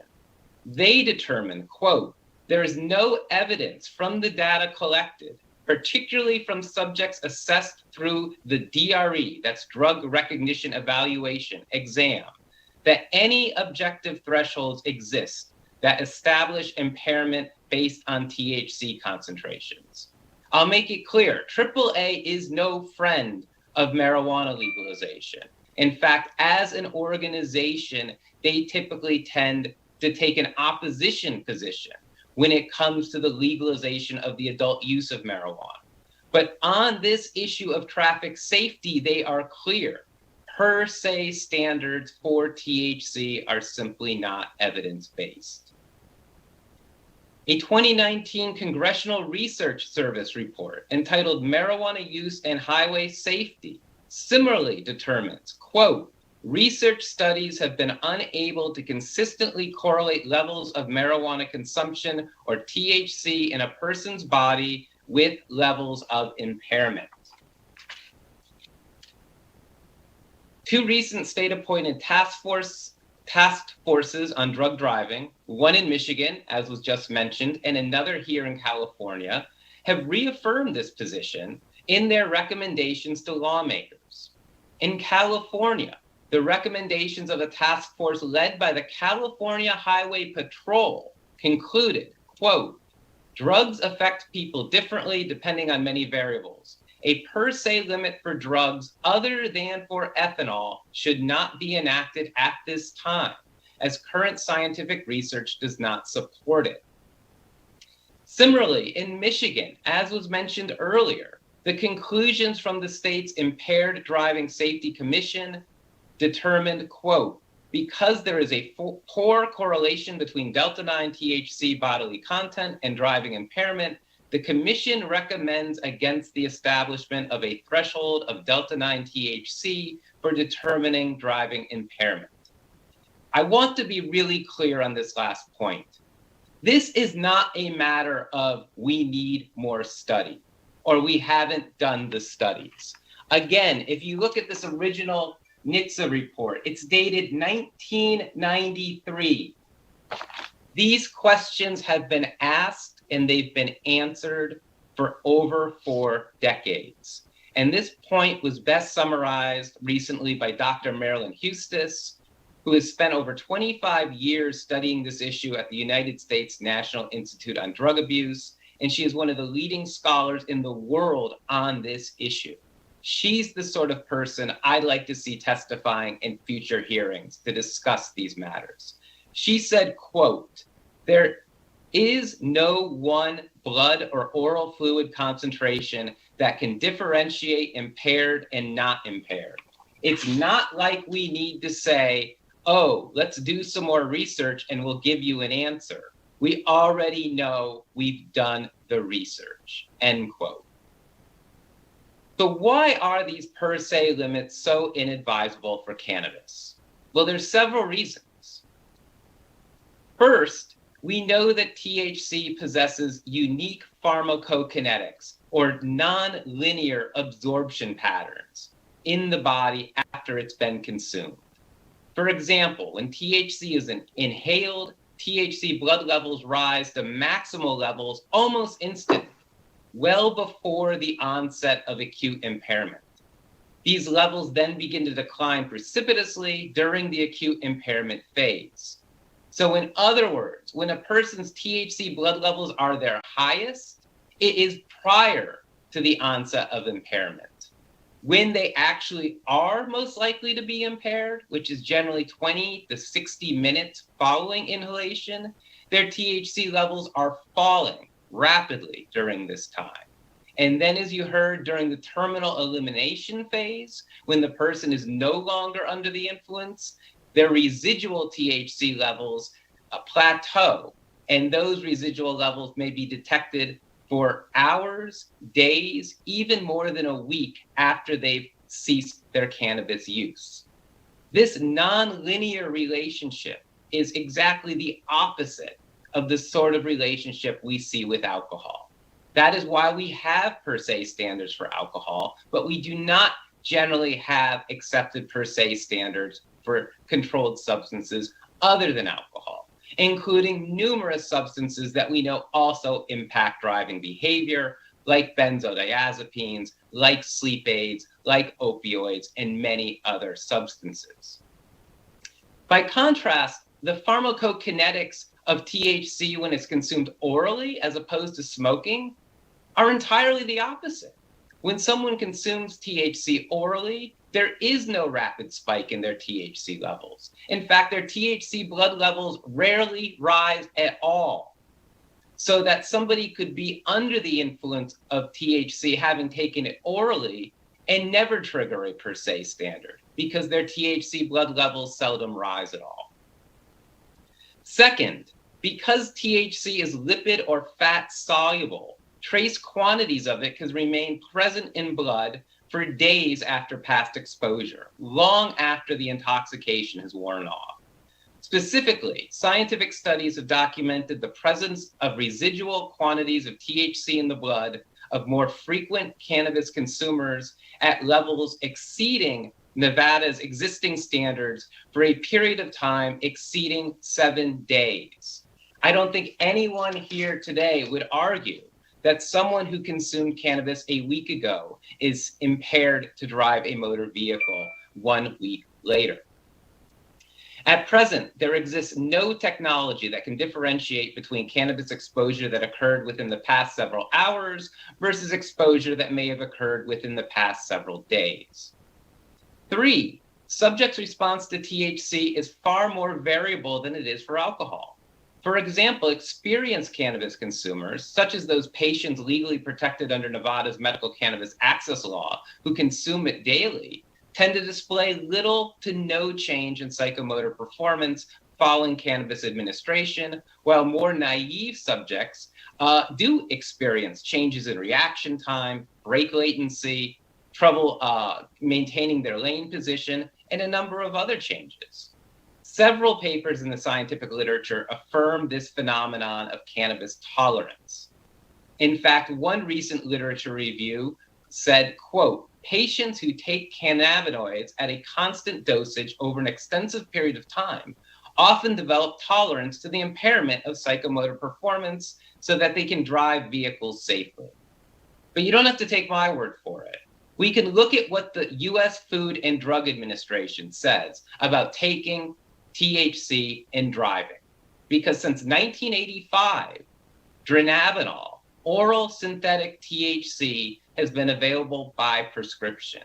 And when one goes to the US FDA's page to see what it says with respect to taking a prescription for oral THC in driving, what it doesn't say is never drive after taking dronabinol. Instead, what it says is that patients who take dronabinol over time will become acclimated to the effects of oral THC, to the point that, quote, they are able to tolerate the drug and perform such tasks safely, end quote. That's the position of the FDA. I also want to mention that police, as was said earlier, already possess a number of tools that allow them to identify drug driving and to remove drug drivers from the road and to provide enough evidence for prosecutors to prosecute these drivers. We have field sobriety tests. We have drug recognition evaluators. We have different programs to train law enforcement officers with respect to how to identify these drivers. We have the DRE program. We have the ARIDE program. In virtually all of these cases of drug driving, there is evidence of impaired driving at the scene that leads to the pullover and eventually to an arrest. Even in cases where toxicology tests are performed, they are only performed post-arrest. That means that police already at their disposal need to have enough tools to warrant a drug driving arrest and make such an arrest before a toxicology exam is even performed. Finally, it should be acknowledged that Nevada's arbitrary and unscientific THC thresholds were enacted absent any scientific input at that time. None of the expert agencies that I've cited today were called upon to testify. None of the scientists that I've cited today were called upon to testify or to participate in that legislative debate. In fact, my recollection of the debate was that the thresholds that are currently imposed were decided upon solely based upon the LLQs available at that time. LLQs stand for lowest levels of quantification. And an LLQ simply refers to the lowest amount of an analyte in a sample that can be quantified with acceptable precision and accuracy. This wasn't about setting a standard that if someone was above it, they were impaired, and if they were below it, they were not impaired.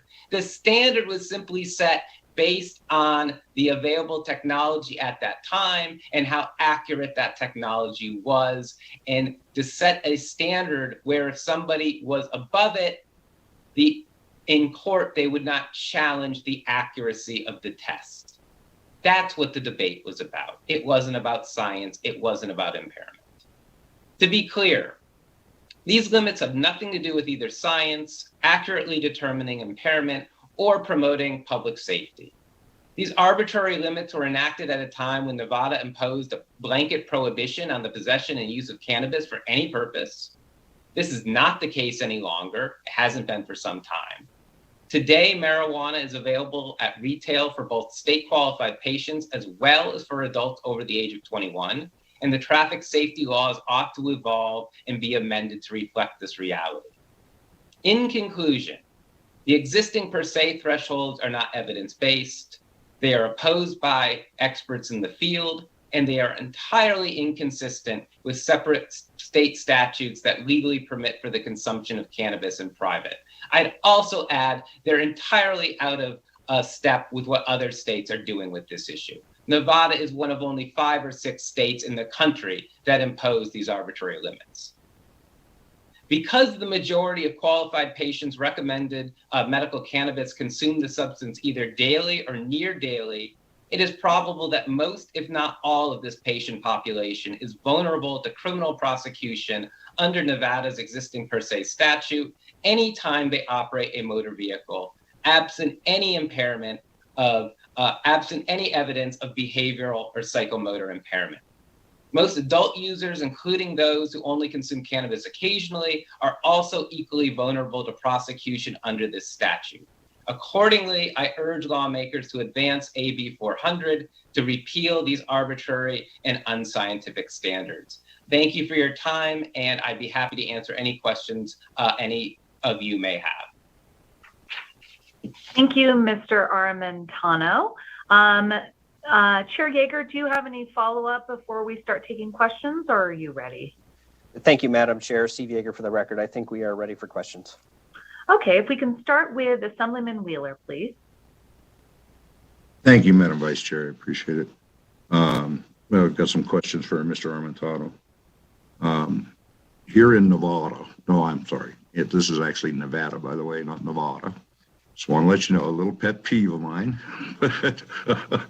But what we're looking at, federal law still has obviously marijuana as a Schedule I drug.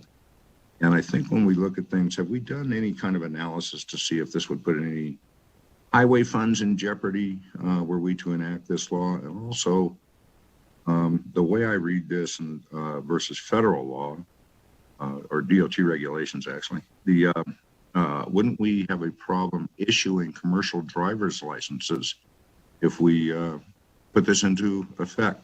Has there been any studies along that? You've quoted a lot of studies, so. Sure. So in Nevada, and I made a mental note and a written note in my testimony to try to get the pronunciation right. So I'm sorry if I slipped on that. But to be clear, Nevada is one of only a handful of states that impose these statutes.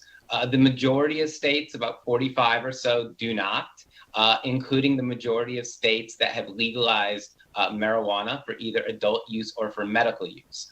None of those states have run into any problems with any sort of loss or the threat of loss of highway funding.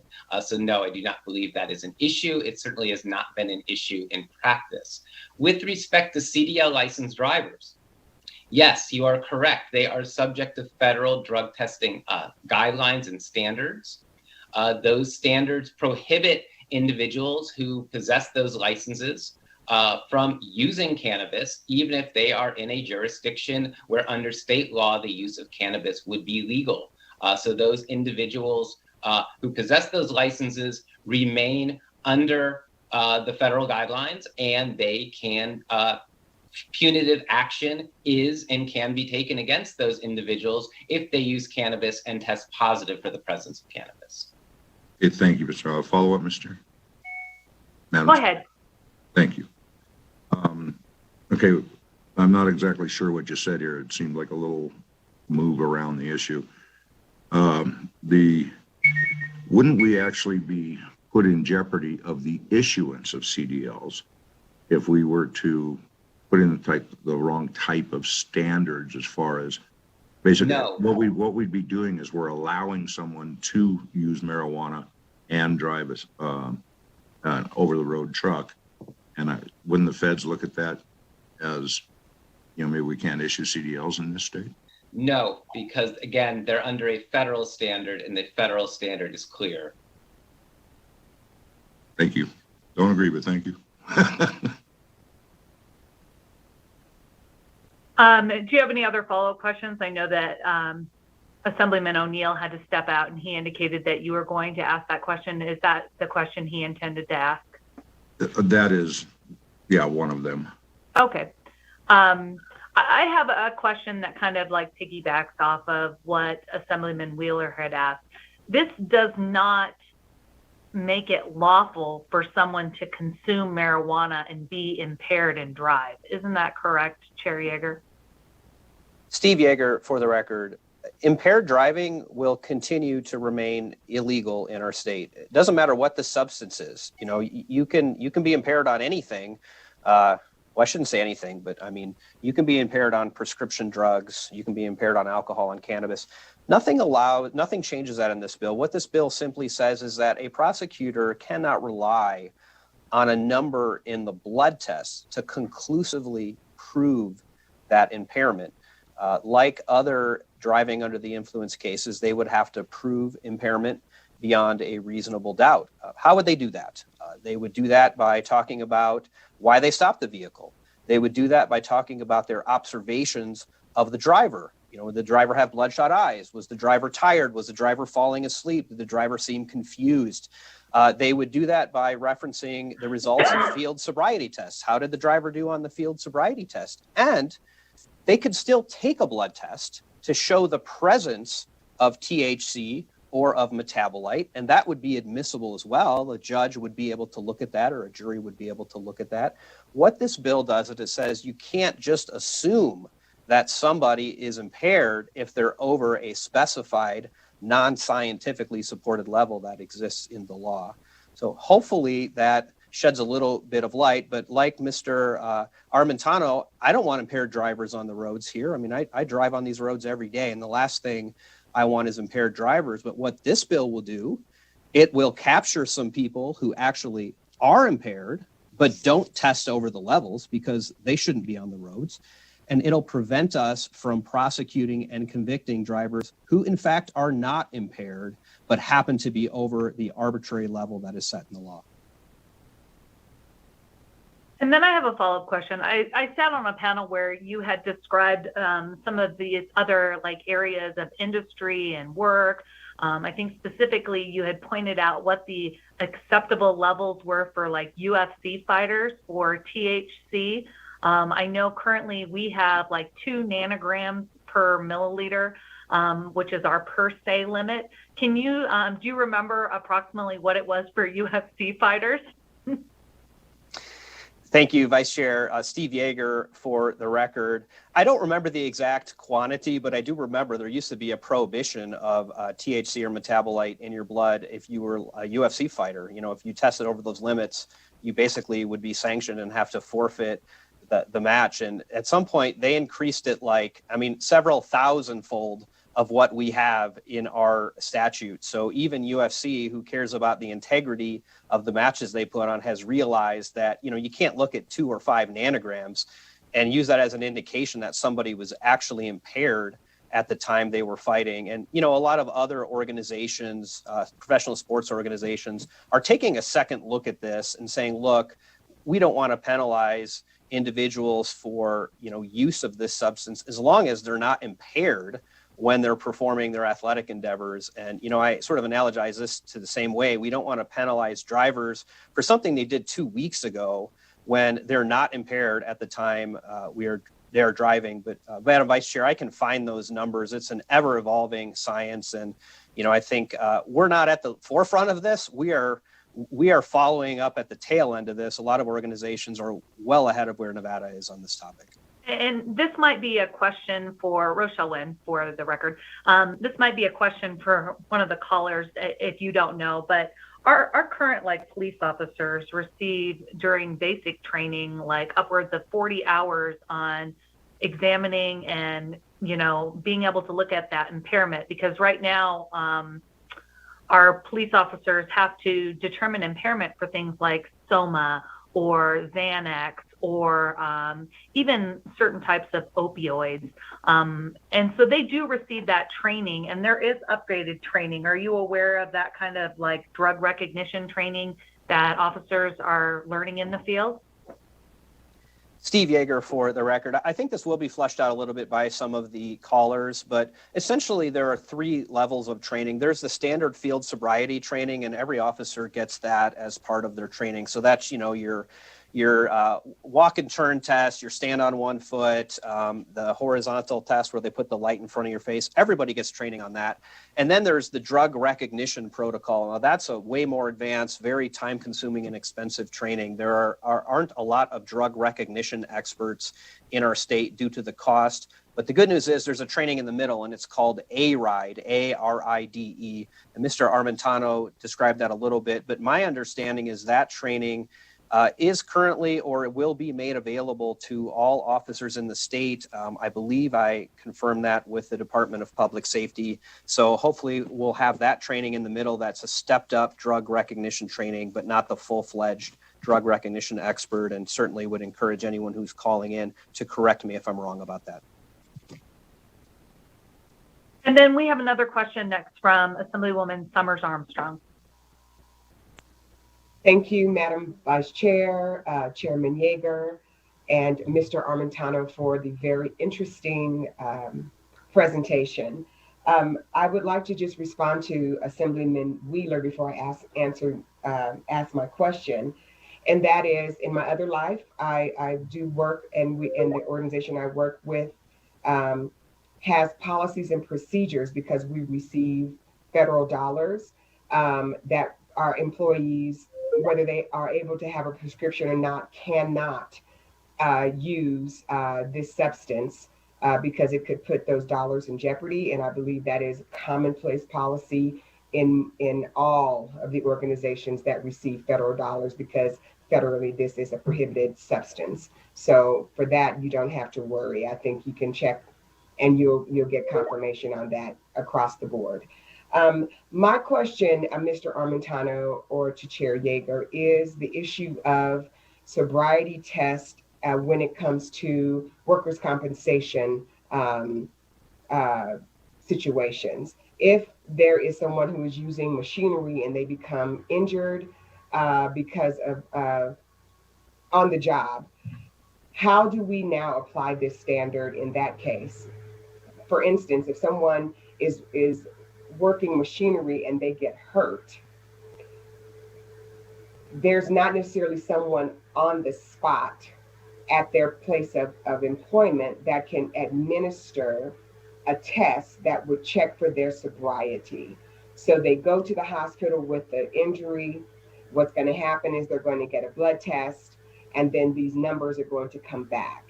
How do we address that so that, for two reasons? Number one, that the employee is not, if they don't work in a DOT situation, that the employee is not unlawfully or prohibited from bringing a claim, but also that the employer can know whether or not this employee was using this machinery in a manner that they weren't able to effectively because of intoxication. And I think that that's a kind of a concern for me. So if you could speak to that, I'd appreciate it. Sure. This is Paul Armentano for the record. I'd be happy to try to address it. I would stress that the issue of how in the workplace impairment is determined post-accident is in many ways very different than the sort of per se standard that we're talking about for traffic safety. It's a little bit of apples and oranges.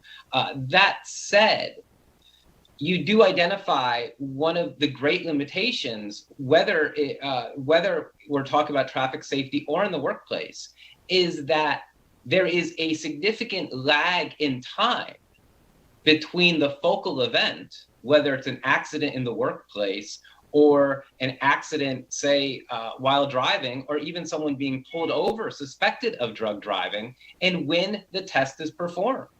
In many cases, hours could go by between these two events. And as I talked about, the absorption patterns of cannabis are very unusual, particularly with the fact that if it's been inhaled, those levels spike immediately, but then they fall very quickly. So when we receive a blood test result that occurs when the blood was drawn hours after the event in question, that number becomes even less meaningful, because we are testing the person's blood at a time when much of the THC has already been metabolized or broken down into other substances, because that's the way the absorption patterns of this drug work. So that's why, particularly when it comes to workplace safety, Normal opines in favor of performance testing. These are tests that actually measure a person's cognitive and physical performance and establishes a baseline of performance. And then individuals, if they are suspected of being under the influence, will be run through the same battery of tests to see how they perform at that time compared to their baseline standard of performance. There are a number of products on the market that address this issue. Alert Meter is such a product. Another product is known as Druid, D-R-U-I-D. These are handheld technologies that use evidence-based, validated measurements of drug impairment, such as testing reaction time, short-term memory, different types of cognitive measurements that have been identified as being influenced when one is under the influence of certain controlled substances, including marijuana. And we prefer that if the goal here is to identify if someone is impaired, we use actual validated measures that detect impairment, that determine impairment. Not that we go on some fishing expedition to try to detect the presence of certain compounds in the blood or urine that have no correlation between either impairment or even recency of exposure. Thank you, Vice Chair. I still think that, I know that, Chandra Armstrong for the record, I understand your position, Mr. Armentano, but I think that that's still an area that has to be addressed as far as immediacy is concerned when it comes to workplace issues, because I believe that many of the policies and procedures of workplaces use the same levels to determine intoxication for workplace injuries and workplace accidents. And I know that one of the places that I know that they use the same standard for judging whether or not someone is considered intoxicated. And so I think that if we're going to get rid of this standard for driving, there has to be something in its place to help with workplace safety. That's all I'm saying. And thank you. If I could simply respond, and again, Paul Armentano for the record, I've been an expert in certain workplace compensation cases. So I would dare say that they tend to be judged on sort of a case-by-case basis. But we're not talking about getting rid of standards. The standard that is in place, as I mentioned, is simply an LLQ. It's simply a lowest level of detection. It's not a standard of impairment. It is a floor under which the technology is no longer sensitive.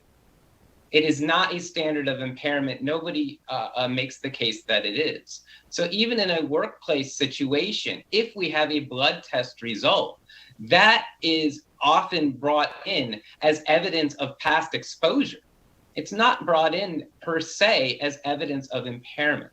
So if we were to get rid of this threshold, this per se standard for driving, we still are going to have toxicology tests being performed to determine if somebody has exposure to THC and other drugs. The drug recognition evaluation 12-step protocol, the 12th step is a toxicology exam. So regardless of whether this per se standard is or is not on the books, these same tests are going to continue to be performed. And the same threshold that's in place is going to continue to be the LLQ, regardless of the situation.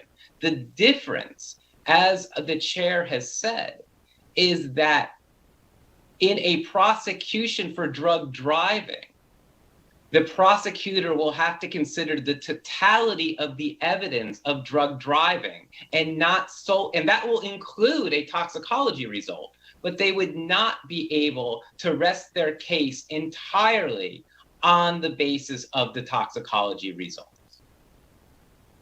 Thank you. Thank you. I'm going to go to our next question. I have another question from Assemblywoman Hardy. Thank you, Vice Chair, for the opportunity to ask the question. So my question kind of follows up what Assemblywoman Summers Armstrong was talking about.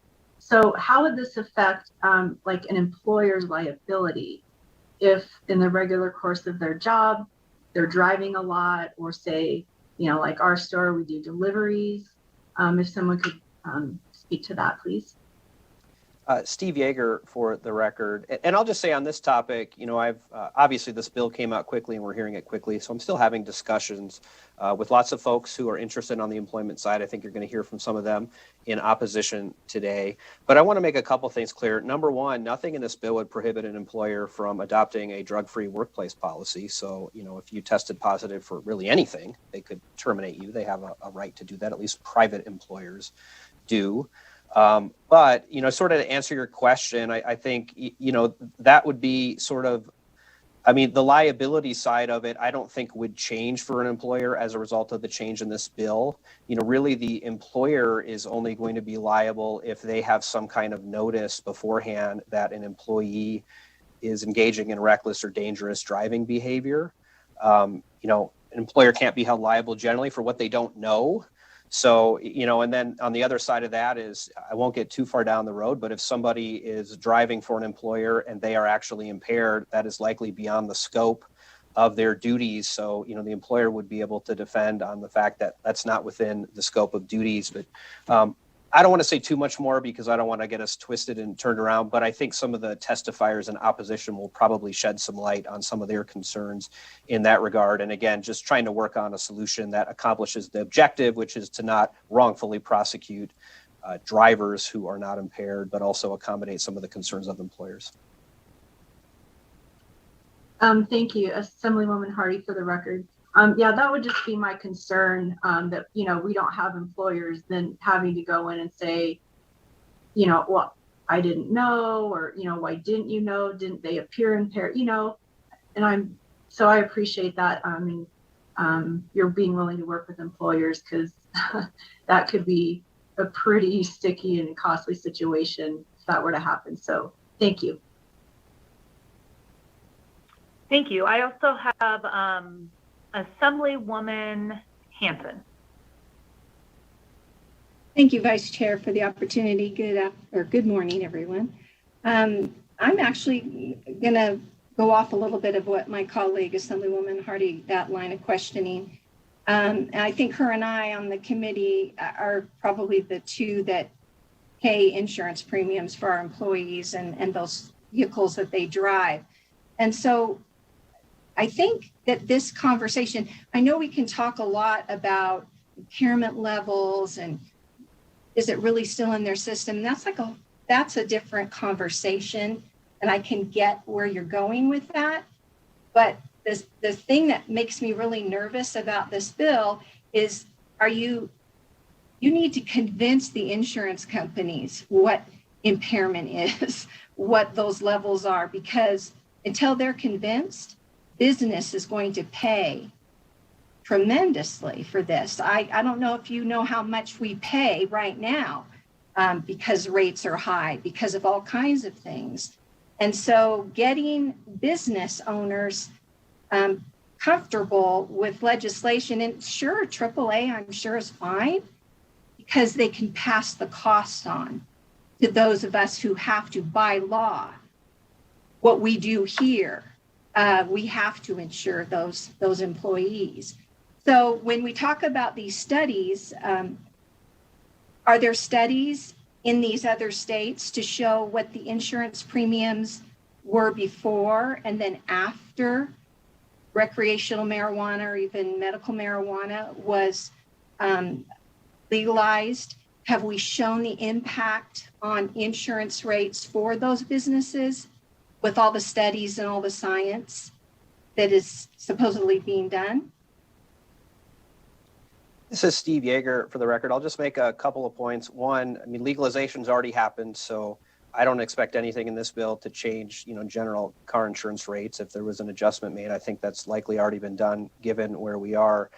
Number two, our workers' compensation laws don't have to be tied to these per se laws. That was a decision that was made, I think, before any of us arrived at the legislature. So, that's a discussion we can have to sort of untether these two, because workers' comp looks at the per se level, but it doesn't have to be that way. There could be a different standard in workers' compensation. So I think that's potentially an option. And then, just on the last point, I guess I would ask, we have the same problem with prescription medication, right? There are no per se levels in the law. So you might have an employee who has a lawful prescription for, say, hydrocodone or Oxycontin, which is a pretty strong substance, right? And there's no per se level. So, as an employer, you do your best to make sure, that drivers aren't impaired. Are you going to be perfect in that? Of course not. You're relying somewhat on your drivers to be honest and cautious. But so I don't see a huge change in terms of insurance rates for employers as a result of this, because I would just sort of analogize this to, a different prescription drug. Now, of course, you cannot be prescribed this because of the federal one classification by the government, but certainly it is lawfully used for medical and other purposes. So, I guess I would look at it that way. And, employers I know will weigh in on this and they can opine to that as well. But I don't see this as a significant shift in insurance coverage. It's just a shift in the way that we're, I guess, analyzing impairment and the way that we're dealing with workers' compensation issues, which again, it doesn't have to be tied together, but it is currently. Okay, and I'm going to go to my very last question with Assemblyman Ornlicker. I know that we could probably discuss this for hours, but I want to be sure I can get to some testimony here. So Assemblyman Ornlicker, with your quick question.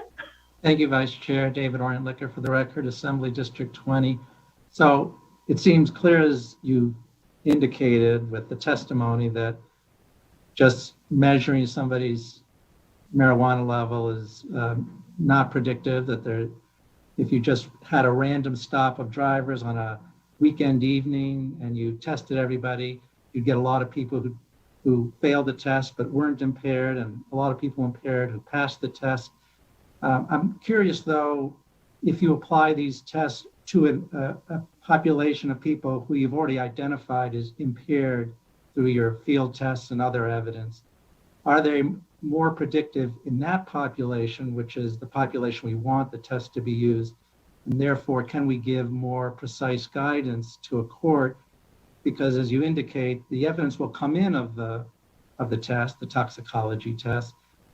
Are there ways to narrow the discretion of the court as it uses this test with some threshold levels that might be more predictive in a population of people who are impaired while driving?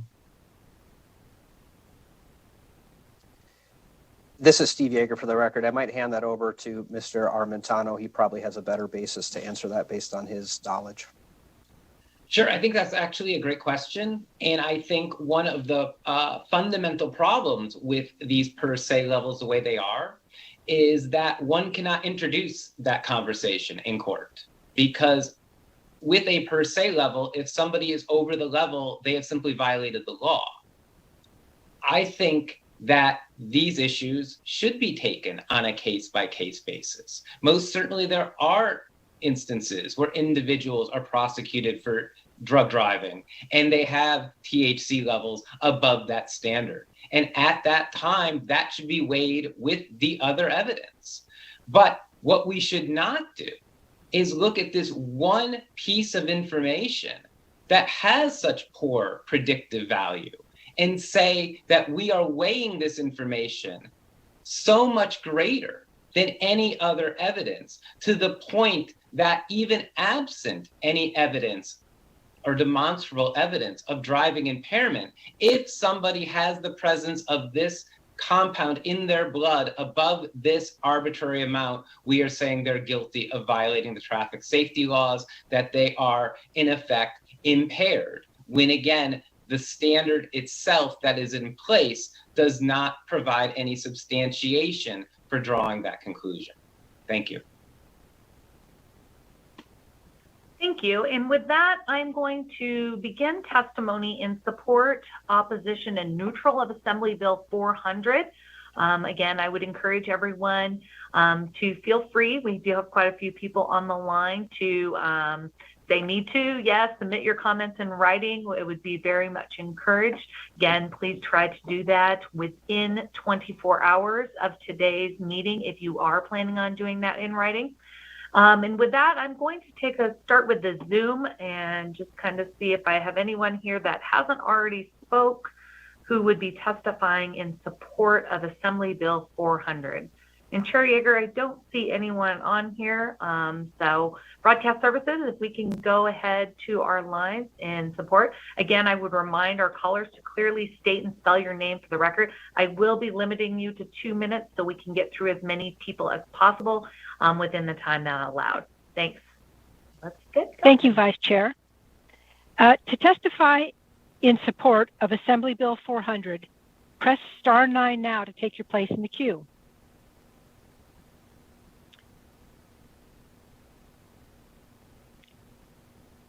And we will begin testimony with the caller with the last three digits of 611. Please slowly state and spell your name for the record. You will have 2 minutes and may begin. Good morning, Madam Vice Chair and members of the Assembly Judiciary Committee. This is John Piro, John-Piro, from the Clark County Public Defender's Office. And I'm testifying in support of AB 400. The 2017 National Highway Traffic Safety Administration report shows a poor correlation of THC in the blood to be indicative of impairment. Thus, setting per se limits like those currently in Nevada law are not meaningful and criminalize people who may not be impaired while using marijuana, and especially medical marijuana users. It could also lead to an equal protection issue because you have people who use their normal prescriptions at a therapeutic level being treated differently than people who are using medical marijuana within therapeutic levels. This issue is also important to veterans, where medical marijuana is being used in that community to reduce the number of pills that they take to cope with PTSD and to help them get to sleep. Nothing in this bill will remove officers' ability to test for impairment, and we do need evidence-based methods, but the current per se limits in Nevada law are not evidence-based, and so we are in support of this bill and ask that those limits be removed. Thank you. If we can go to our next caller in support. Thank you, Vice Chair. We'll now go to the caller with the last three digits of 093. Caller with the last three digits of 093. Please slowly state and spell your name for the record. You will have 2 minutes and may begin. Good morning to the members of the committee and Vice Chair Wen. For the record, my name is Scott Rutledge, SCOT-RUTLEDGE, with Argentum Partners, and I'm here today representing the Chamber of Cannabis in support of AB 400. The Chamber's membership is a diverse group representing all aspects of Nevada's cannabis industry, focused on strengthening commerce and diversifying the industry while advocating for social equity, medical cannabis users' rights, and cannabis law reform. We'd like to thank Assemblyman Yeager for sponsoring this piece of critical cannabis law reform. In 2016, when Nevada's voters approved Question 2, they did so with the understanding that legalizing cannabis, referred to as marijuana in the initiative language, would decriminalize a substance that many view as safer than alcohol and has provided countless Nevadans relief through medical cannabis programs. Since the legalization of adult use cannabis, Nevada has benefited from a well-regulated industry that's provided a new source of jobs, tax revenue, and is providing Nevadans with a safer and far superior product than what is available on the illicit market. With the creation of the Cannabis Compliance Board during the 2019 session and the implementation of the agency over the past year, Nevadans should feel confident that the industry is improving and that our state will continue to lead as a gold standard in cannabis regulations. And while our industry continually seeks improvement and consumers are better informed about the effects of cannabis, our cannabis per se laws still unjustly criminalize consumption. As has been discussed today, Nevada's current per se law on cannabis metabolites places all consumers of cannabis in jeopardy of DUI, given the length of time that these metabolites stay in the blood, which is not a trustworthy or science-based indication of impairment. Additionally, workers who choose to use cannabis while at home should not be at the risk of being ruled impaired at work based on Nevada's per se law. We'd like to quickly share some information from the National Conference of State Legislatures website, an article dated November 9th, 2020, titled Drug Driving, Marijuana Impaired Driving. Quote, testing for drug impairment is problematic due to the limitations of drug detecting technology and the lack of an agreed upon limit to determine impairment.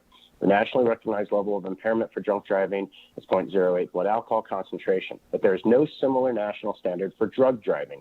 Drugs do not affect people consistently. A high concentration may significantly impair one person, but not another. Drugs such as marijuana can also stay in the system for weeks, thus appearing in roadside tests while no longer causing impairment. In conclusion, the Chamber supports AB 400 because eliminating cannabis per se limits is the correct and just thing to do, and we respectfully ask the committee to vote in the affirmative. Thank you. Thank you. And it sounds like you may have been reading something, so hopefully you will also submit that for our committee to be able to review more thoroughly. Can we go to our next caller in support? Yes. Would the caller with the last three digits of 757 please slowly state and spell your name for the record? You will have 2 minutes and may begin. Good morning, Vice Chair Wen, members of the committee. This is Holly Wellborn, HOLLY-WELBORN, Policy Director for the ACLU of Nevada, testifying in support of Assembly Bill 400 to limit criminalization of individuals who are not, in fact, impaired while driving. As I've stated to this committee and several committees before, marijuana laws, including marijuana impairment laws, are disproportionately enforced against Black and brown Nevadans. Although marijuana is used in roughly equal amounts among Black and white people, Black people are 3.73 times more likely to be arrested for a marijuana offense. Impairment laws based on faulty science lead to racial profiling and therefore civil rights lawsuits throughout our country. For example, the ACLU of Georgia filed a lawsuit against a law enforcement agency for utilizing and arresting under the marijuana impairment law in a racially biased manner. This bill will bring our marijuana impairment laws into the 21st century, and we encourage your support. Thank you.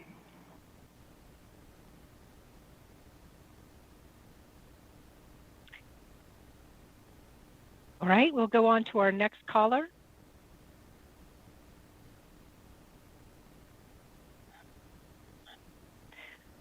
Let's go on to the caller with the last three digits of 080. Caller, please slowly state and spell your name for the record. You'll have 2 minutes and may begin. Hi, Jim Hoffman, Nevada Attorneys for Criminal Justice. NACJ supports AB 400. As we've heard, there is no actual link between the presence of marijuana metabolites in a person's blood and their level of impairment.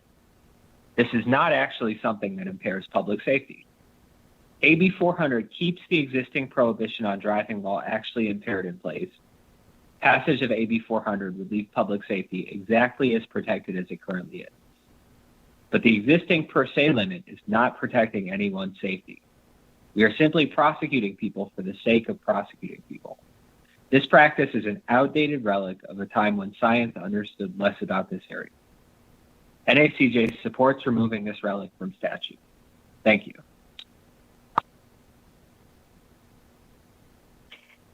And thank you. We'll move on to our next caller. With the caller with the last three digits of 318, please slowly state and spell your name for the record. You will have 2 minutes and may begin. Good morning, Madam Vice Chair and members of the Assembly Judiciary Committee. This is Kendra Birchie, KENDRA VERTSCHY with the Washoe County Public Defender's Office. As a Nevadan, I can say that no one wants impaired drivers on our road. We strongly urge your support of this bill. We appreciate Chairman Yeager for continuing to spearhead legislation, reforming our laws grounded on evidence-based scientific research. And the scientific research simply states that with our per se standards, it's arbitrary and punishes individuals who are not impaired, are vulnerable citizens who are using medication as prescribed under the guidance of physicians. By punishing our citizens for using cannabis under per se statutes, we are not punishing those who are actually impaired, but rather those who are just surviving and using medication as necessary. As a policy matter, we should not continue allowing for a law that traps innocents and innocent users and makes Nevada inequitable. DUI charges are treated extremely seriously, as they should, with significant punishments and collateral consequences. So we should use the studies that we have which indicate that cannabis should not be treated the same way as alcohol, because there is no established lineage between blood levels and impairment. So we urge this committee to follow the research from the American Automobile Association Foundation for Traffic, the National Highway Traffic Safety Administration, and all the others indicating that we should delete the requirements of having a per se level for cannabis levels. It is time we join the numerous other states in deleting those per se limits for cannabis from our laws. We urge your support. Thank you. Thank you. We can go to our next caller in support.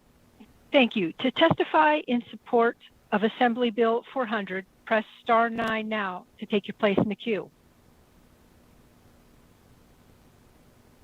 Chair, there are no more callers wishing to testify in support. Okay, I will note that it is 10:27 a.m. and we started testimony in support at 10:07. Or 10:17, I'm sorry. At this time, I will start and give an equal opportunity for testimony in opposition. If we can begin that testimony. I don't see anyone on the Zoom, but if we could go ahead and start that testimony, that would be great. Thank you. To testify in opposition of Assembly Bill 400, press star 9 now to take your place in the queue.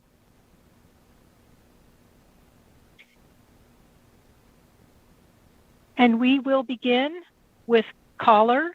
Please press star 6 now to unmute yourself, and then slowly state and spell your name. You will have 2 minutes and may begin.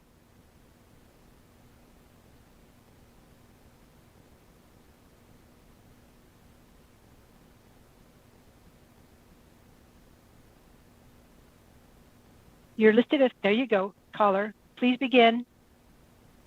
Good morning, Madam Vice Chair and Chairman Yeager and Assembly members.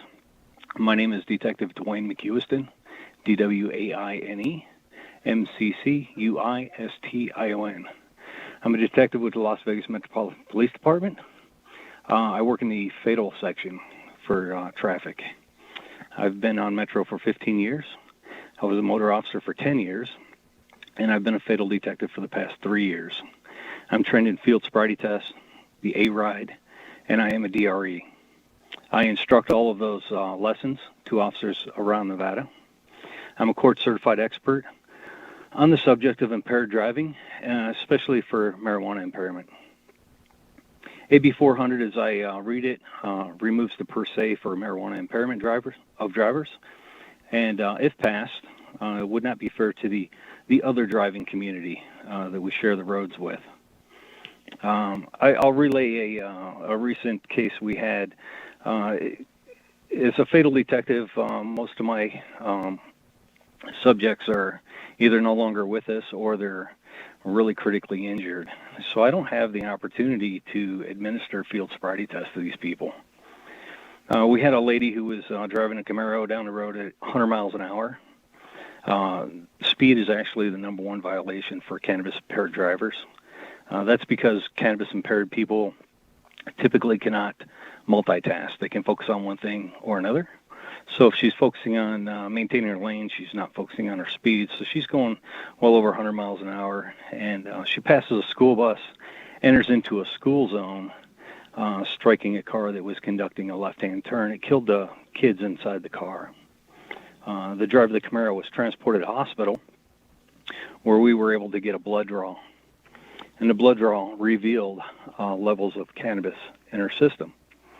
If we were to remove the per se that we have right now, there would be no way for me to prosecute this case.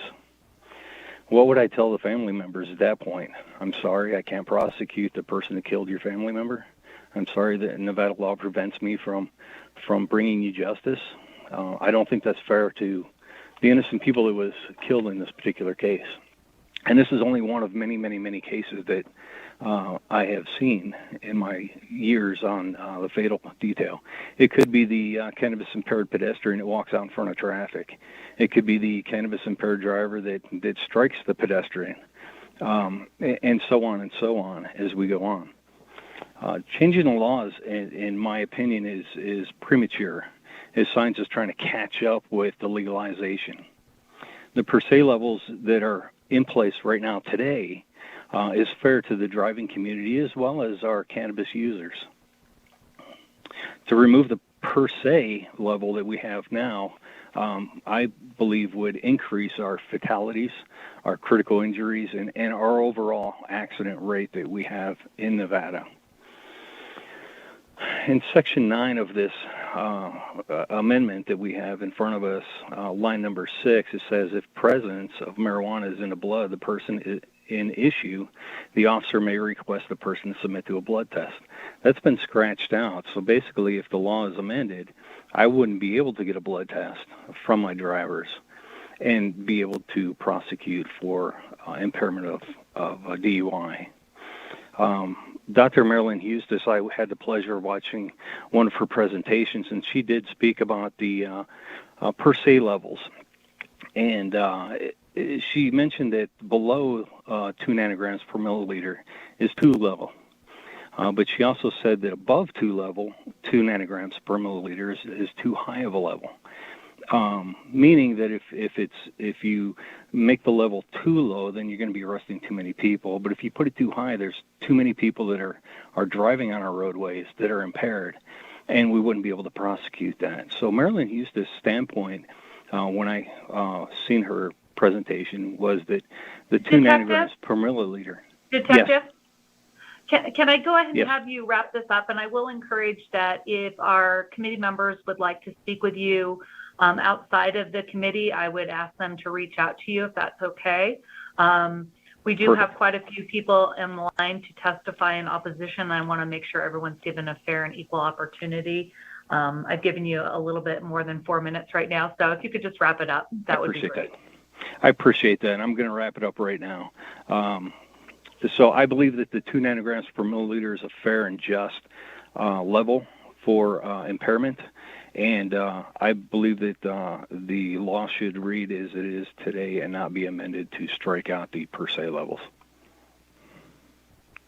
Oh, shit. Oh. Thank you. Oops. I didn't hear that. If we could go to our next caller in opposition, that would be great.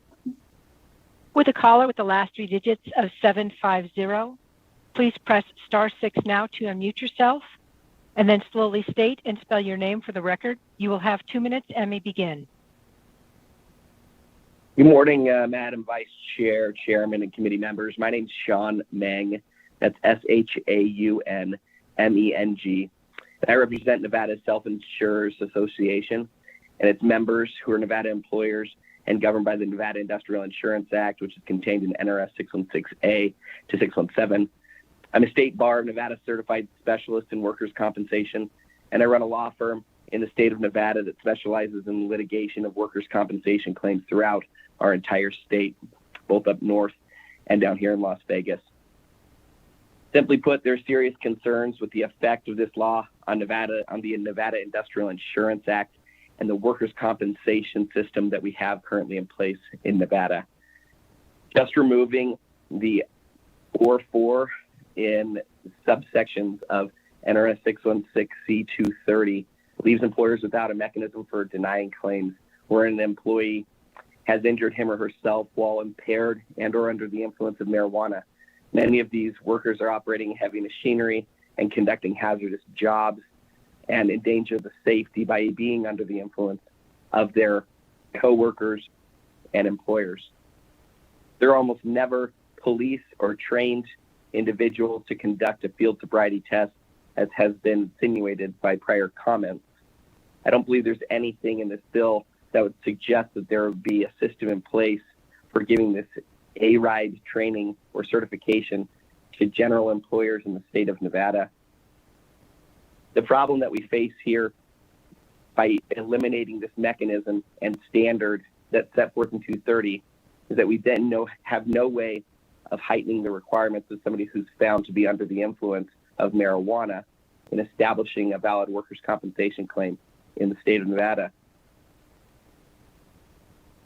One of the prior comments suggests that policies, such as in an employee handbook or adopted by an employer, would in some way handle the issue that's at hand here and the danger that this bill provides to the Industrial Insurance Act. However, through case law and in statutes, simply having a policy in place doesn't trump the provisions of the Industrial Insurance Act. And since the standard still remains in the subsection of 230 for alcohol related workers' compensation accidents or work-related accidents, the vacancy of a standard for marijuana-related workers' compensation would suggest that a policy is insufficient to cover an employer for that. In addition to that, an employer who simply has a policy violation is unable to discontinue temporary wage replacement benefits in a case like the one that we've just suggested, or that an individual is under the influence of marijuana, because the current statutes require that gross misconduct be proved. And since we're omitting the standards in the current bill from the Workers' Compensation Act, that would suggest that wouldn't be gross misconduct. What we propose is that if the bill moves forward, any evidence of marijuana metabolites in the injured worker system simply triggers the heightened standards set forth in 230. The way it sits right now, removing that standard, like we said, removes a mechanism for an employer to require an employee to simply prove a little bit more than what they are required to prove if they have a normal on-the-job injury. Also, an injured worker who tests positive or who has evidence of marijuana in their system at the time of an accident, we wouldn't be able to, under the current case law, an employer can't prove that or can't simply deny benefits because that's in their system or because that it's a policy violation, because simply having a policy in place does not take an individual outside the course or scope of their employment. We would further ask that the committee take our comments, our written comments, as long as and the comments here, and use them in any work group on this bill. There just simply needs to be much more done on this bill in regard to industrial accidents than has been put into it. It appears that LCB simply has made a mark because of the reference in NRS 616C 230, and we would ask that this committee spend a significant amount of time in analyzing the effects of what's going on with this bill on Nevada industrial insurance and the employers in the state of Nevada who will be significantly impacted. Thank you for your testimony. And again, I will direct our members to look at any of the written documentation that has been submitted in this area as well. We can go to our next caller in opposition.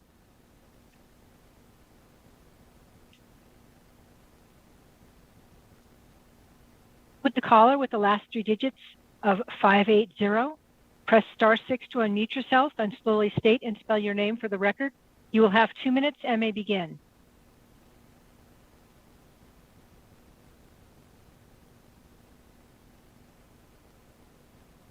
Caller with the last three digits of 580, press star 6 to unmute yourself to begin your testimony.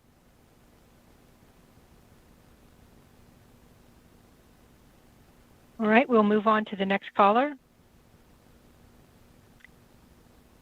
Caller with the last three digits of 277, press star 6 to unmute yourself and slowly state and spell your name for the record. You will have 2 minutes and may begin.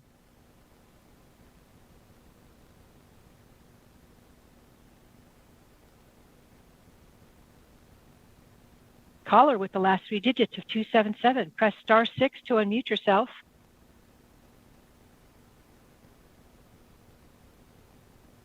Thank you, and good morning, Vice Chair and members of the committee. My name is Jeremiah Merritt, Jeremiah, last name Merritt, Merritt, representing Sierra Nevada Construction, a heavy civil construction company, union contractor. Regarding the driving aspect, we believe there is a lack of clarity between the proposed legislation and the related statutes regarding the impact of marijuana and driving. This is a concern for those of us who work in an industry where there's a substantial amount of vehicle use. Undefined levels of impairment create a danger to those on the roadway and for those working in the industry such as construction.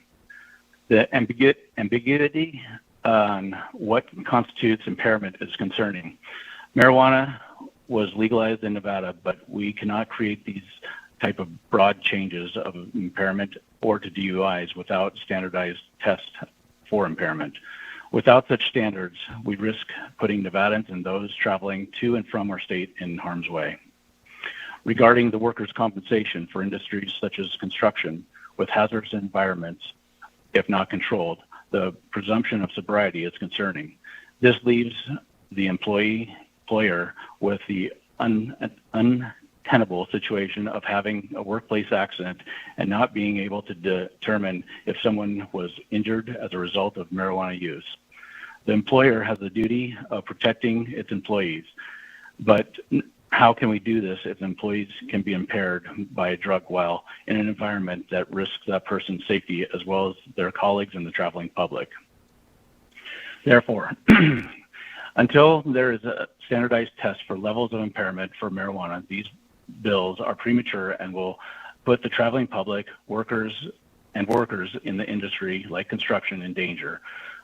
If we want to treat marijuana legal, similar to alcohol, then we need to have the same expectations about impairment. But without providing a standardized test for impairment, we're placing our employees and fellow citizens at risk. Thank you, Vice Chair and members of the committee. Thank you. We go to our next caller in opposition.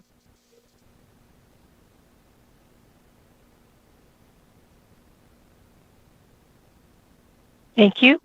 Would the caller with the last three digits of 302 press star 6 to unmute yourself and slowly state and spell your name for the record. You will have 2 minutes and may begin. Thank you, Chair and members of the committee. My name is Kevin Linderman, KevinLinderman. I'm Vice President of Q&D Construction, a heavy contractor in Northern Nevada. We would like to oppose the proposed legislation based on what we've heard everyone say today so far, as well as our concerns primarily for the workers' comp law changes and our ability to defend ourselves against accidents that may have been caused by marijuana use in the workplace. Q&D has a safety first approach to everything that we do. Reading through not only the driving part of this and workers' comp, there is really no way that we see that this makes the roads a safer place. It also possibly could make our work areas less safe as well. So we would like to oppose this and urge the committee to go back to the drawing board on this till we get a little more standardized test. One of the things that was brought up is that there's several different potential ways to determine impairment by the expert brought forward by the committee. A lot of those probably are not things that are going to be readily available for anybody in the industry and seem to be pretty far-fetched to be able to obtain in a timely manner. So again, we'd like to oppose this, and I appreciate the opportunity to speak on this. Thank you. Thank you for your testimony. If we can go to our next caller in opposition. Thank you, Vice Chair. Would the caller with the last three digits of 648 slowly state and then spell your name for the record? You will have 2 minutes and may begin.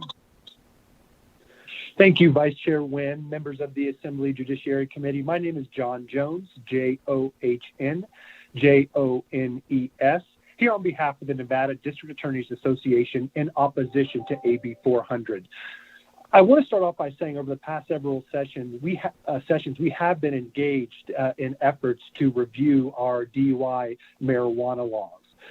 Law enforcement supported AB 135 from the 2017 session, and as Chairman Yeager indicated, with the help of Touro University doctoral students, we updated our DUI per se marijuana laws to include specific compounds that directly relate to impairment. If you go back and listen to those Touro students during that testimony and other medical professionals, by the way, the Delta-9 THC and the 11-hydroxy compounds that we added into statute are indicative of the subject being under the influence. Virtually everybody who testified at that hearing agreed that both Delta-9 and 11-hydroxy are psychoactive. During last session, we also supported efforts to establish a committee to look at this issue during the interim. But as Chairman Yeager indicated, unfortunately, due to the COVID-19 pandemic, they were not able to complete their work. But DAs encouraged this committee to complete that work prior to passing AB 400. This bill, as currently written, would really hinder our DUI marijuana prosecutions, as indicated by the Metro detective, especially where the impaired driver was involved in an accident or worse, caused bodily injury. In our most violent crashes, we tend to have we don't have the ability to make all the physical observations and perform all the physical tests necessary to prove a DUI beyond a reasonable doubt in the absence of blood results. This could be because of the injuries to the suspect driver or disorientation resulting from the crash, hitting their heads, something along those lines. Finally, we have major concerns with not training our officers to the most exacting drug detection standards if we were to adopt AB 400. Defense attorneys will have a field day in court pointing out that A-RIDE certified officers have not received the same level of training that DRE officers have. So again, we are in opposition to AB 400 and look forward to working with Chairman Yeager on some potential amendments. Thank you.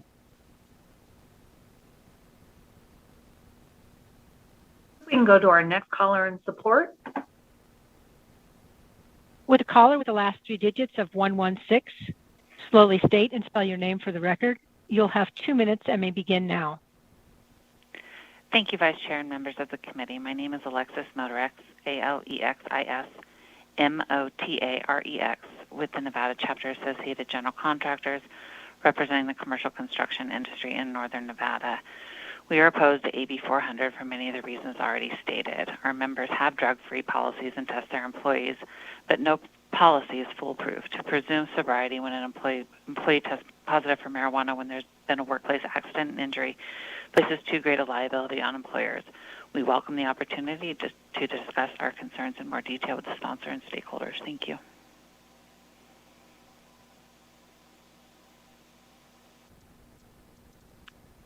And I'm going to take the last caller in opposition at this time. Broadcast Services, go ahead. Thank you, Vice Chair. With the caller with the last 3 digits of 580, slowly state and spell your name for the record. You will have 2 minutes and may begin.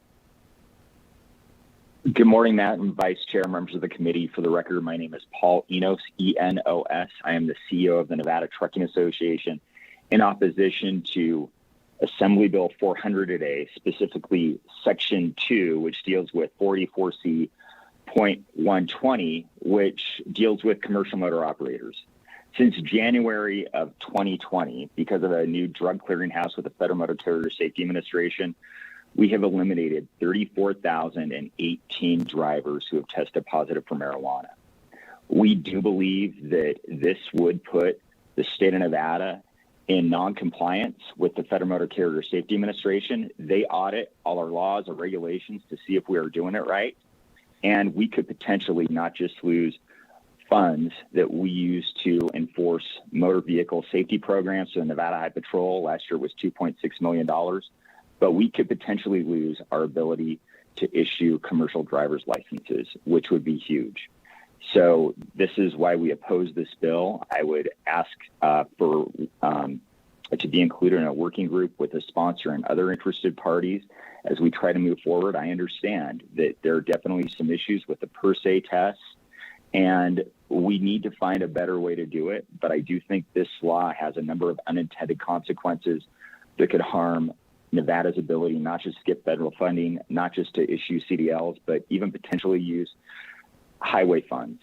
So I thank you for the opportunity to testify.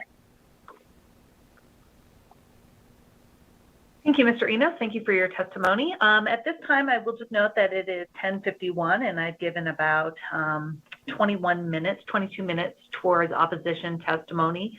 I'm going to go to neutral testimony first next, and then I am also going to ask the chair to be open to some questions based on some of that opposition and neutral testimony I imagine we are going to hear. So at this time, Broadcast Services, can we go to any neutral testimony in neutral of Assembly Bill 400? Yes, Vice Chair. To testify in the neutral position on Assembly Bill 400, press star 9 now to take your place in the queue. And we will go to our first caller in the neutral position, caller with the last 3 digits of 476. Press star 6 to unmute yourself and then slowly state and spell your name for the record. You will have 2 minutes and may begin. Good morning, Assembly Committee on Judiciary. For the record, I am Tanya Laney, Tonyallaney, and I am the Administrator of the Field Services Division for the Nevada Department of Motor Vehicles. We are neutral on AB 400, but need to make the committee aware that Nevada DMV is subject to decertification of the state CDL program under CFR 384.405 Section B, conditions considered in making decertification determination. Subsection 2, the state does not disqualify drivers convicted of disqualifying offenses in commercial motor vehicles.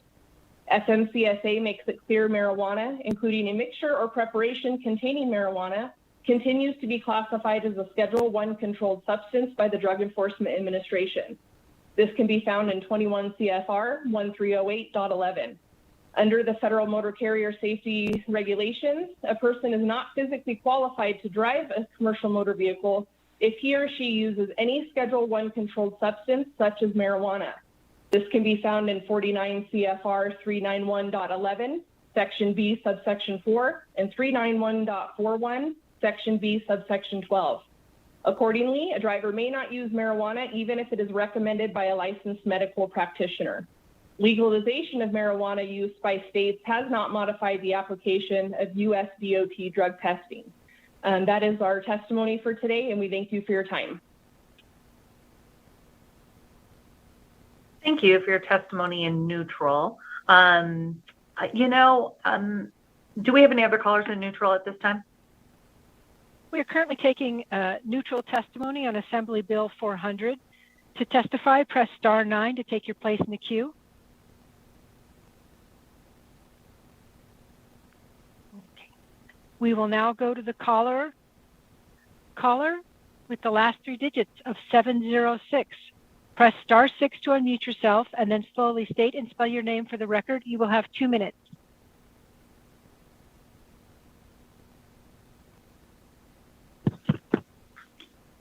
Good morning, Chairman and Vice Chairman and members of the Judiciary Committee. My name is Lieutenant Don Plowman. That's last of P-Paul, L-O-W-M-A-N. I'm the Motor Carrier Safety Assistance Program Coordinator for the Nevada Highway Patrol. I'll be testifying in neutral for AB 400, but I would like to share some concerns of this bill as it relates to commercial motor vehicle safety. The impairment standards for CMV drivers is a lot more strict than they are for non-CDL drivers, and currently our laws encapsulate that. And this is due to the size and weight of a commercial motor vehicle. The likelihood of a serious injury or fatality occurring when a CMV is involved in a crash is much more likely than a non-CMV. We adopted a federal standards, which you just heard from DMV, and one of the standards that we adopted is in 392 CFR Title 49 CFR 392.4, where drugs and other substances. It says no driver shall be on duty and be under the influence or use any of the following drugs, which they deem as Schedule 1, because feds still see marijuana as a Schedule 1 substance, so they cannot use it, possess it, or be under the influence of it. So this would affect us on roadside because we wouldn't be able to take any kind of enforcement action unless they were showing, outward signs of impairment, but for safety purposes, they shouldn't have any amounts on them. It also, in CFR 383.51, would eliminate our ability to disqualify those types of drivers for those offenses because there would no longer be a standard to convict and get them off of the road, thus, making safety a concern for future drivers. And then in 350 CFR 350.305, they do give variances to the state to make their own laws, for like hours of service, size and weight type stuff, but they do not allow a variance for federal laws to go in, in contradiction of federal law. So there's no variance for alcohol or drug use, testing or convictions type things. And then finally, for us, as it's been mentioned on the CFR 350.309, we rely on a federal grant every year to conduct commercial motor vehicle safety, and it's a very successful program. However, this would put us out of compliance, therefore it would have an impact on us getting federal funding in the future to provide safety, commercial motor vehicle safety for the citizens. So I would ask the committee to maybe consider the provisions of this chapter not including CDL drivers or operating commercial motor vehicles, or leave the current ones intact for CDL drivers. And that's all I have. Thank you. Thank you for your testimony. And do we have any other callers in testimony in neutral? We're currently taking testimony in the neutral position on Assembly Bill 400. To testify, press star 9 now to take your place in the queue. Chair, there are no callers in the queue at this time. Thank you. And I know that we had an extra long kind of version of opposition testimony. I know that there was some complex nature and concerns regarding the presentation of this bill. So I did allow for a little bit more information and a time on that side. And with that, I know that we have a couple of questions, at least from 2 members, I believe, regarding some of the opposition testimony that I believe Chair Yeager might be able to answer at this time. So if we can go to Assemblywoman Kasama. Thank you, Chair and Vice Chair and Chairman Yeager. I know this is your bill. So based on some of the testimony that I heard, I have a question. If a person, let's say an example, they're in an accident and the person that is impaired and presumed impaired is injured so severely that they are transported immediately to the hospital. So there's no roadside testing for impairment. They're in a concussion or they're injured. In cases like that, are those parties, is there always a blood test done that would be admissible in court, is my first question. Steve Yeager, for the record, typically there is a blood test done by the hospital staff because if they bring someone in, they want to see what's going on with that person. So aside from the law enforcement angle, usually the hospital does a blood test. And then, of course, as you might imagine, if there's not a court-ordered or law enforcement blood test, then the issue becomes, is that blood test that the hospital did, can law enforcement get that? Can prosecutors get it? And would it be admissible? And as you might imagine, that's the subject of litigation quite often when the parties would go to the court and say, there is a blood test. Here's why we weren't able to get one. So that does happen. And then sometimes if the circumstances merit it, a law enforcement officer could also get a warrant and have an additional blood draw done at the hospital, but that would depend on the facts and circumstances of the case. Correct. I was just wondering in that case. And then just in general, I'm hearing all the testimony. I understand there's some problems with the testing having, per se testing, but it just seems to me there are so many issues I hear from employers, workman's comp, insurance. And so I asked the chair to work with them because it just seems we can't leave them hanging out there. It's just open for litigation, or they don't know how to handle issues in their workplaces. And so just asking that consideration is given and dealing with those people as well.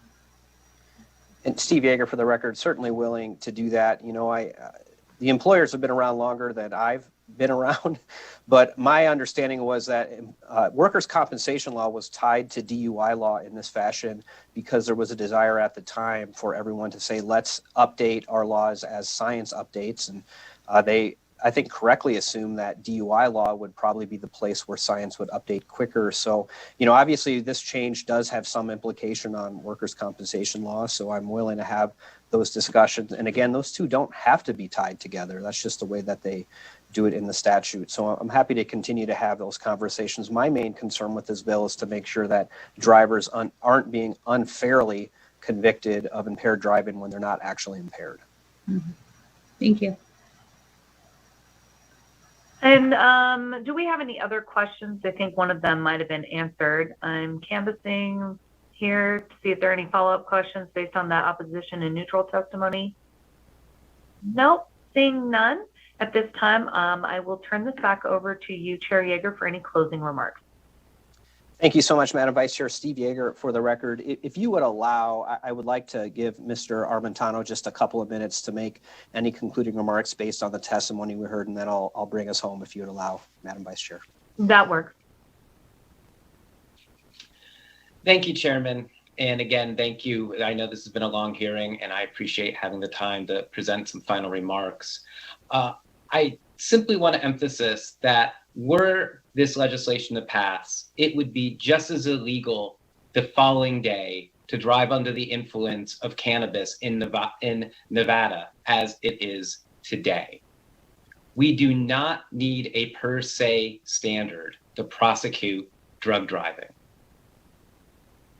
As I mentioned, the overwhelming majority of states, including states that have legalized marijuana for medical or adult use do not include a per se standard. Michigan does not include a per se standard. California does not include a per se standard.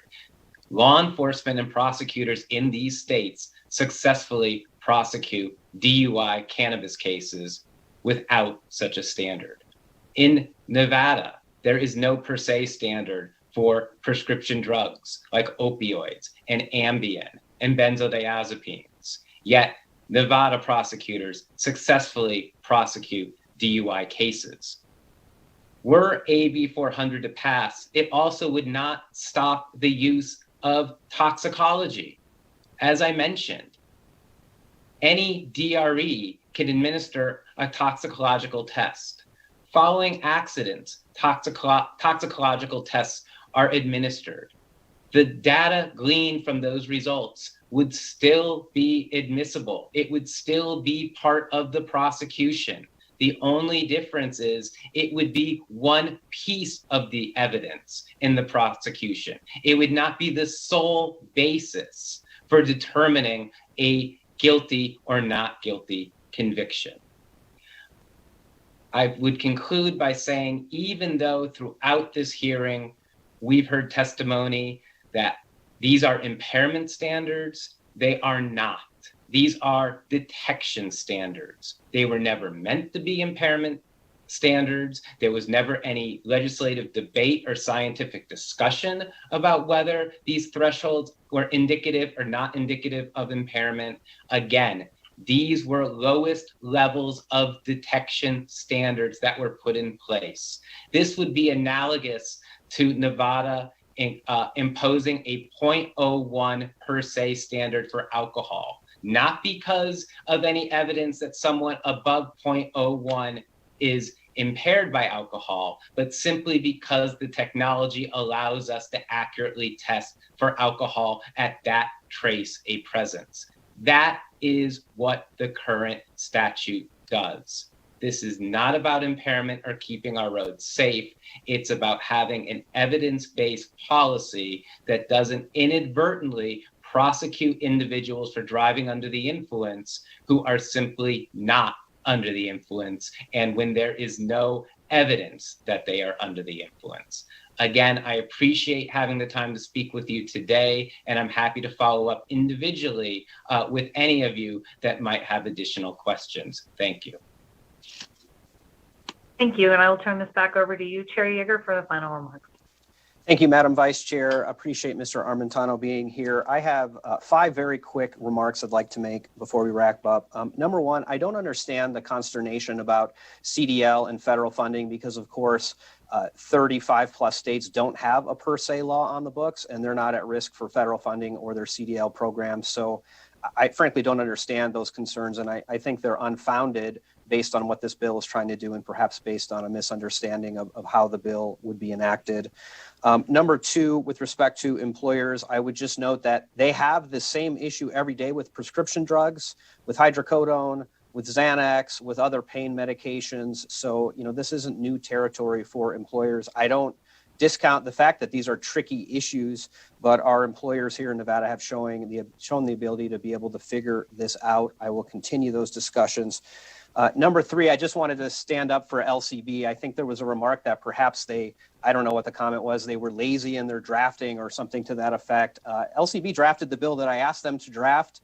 They reference workers' compensation law because these two things are tied together. That's why it's in there. So just want to stand up for our drafters. They gave me the bill that I asked for, and here we are considering it. Number four, I certainly want to respect the difficult job that our law enforcement agencies have, particularly when responding to fatal crashes. That's obviously something that's very, very difficult. But, with all due respect, I have to disagree with the Metro individual who testified that somehow this bill would leave them unable to prosecute somebody driving 100 miles an hour, illegally passing a school bus, crashing into the back of a car. I mean, there are a whole bunch of traffic infractions there. And of course, they would still be able to get a blood draw and prosecute that case. So I don't want to leave the impression that somehow this ties the hand. I mean, that's going to be a felony offense even without drugs being involved as the way it was described. And then, the last thing I want to say, and, I'm going to quote somebody else here because I can't really say it better. I am looking at a September 7th, 2014 Review Journal article. And the title of the article is DA wants states marijuana DUI laws changed. And there's a quote from Clark County District Attorney Steve Wolfson, and I'll end with this. This is his quote. Everybody recognizes there needs to be a review of the law with regard to driving under the influence of marijuana, Wolfson said. Right now, the law is vague with regard to whether a person has ingested marijuana and whether that by itself means the person is impaired. I couldn't agree more, and that's what Assembly Bill 400 does. Thank you for your consideration and your time, Madam Chair and members of the committee. Thank you. And at this time, I will close the hearing on Assembly Bill 400, and I will turn this virtual chairdom back over to you, Chair Yeager, to close out our meeting. Thank you so much, Madam Vice Chair, for running that hearing. Committee members, you will note that we have another bill on the agenda, Assembly Bill 402. We are not going to get to that bill this morning given the time, so that bill is going to be rolled to a future agenda. So thank you for those who did the prep work, and we'll try to hear that bill hopefully sometime this week. But given the time and the fact that we have floor, we cannot hear that bill today.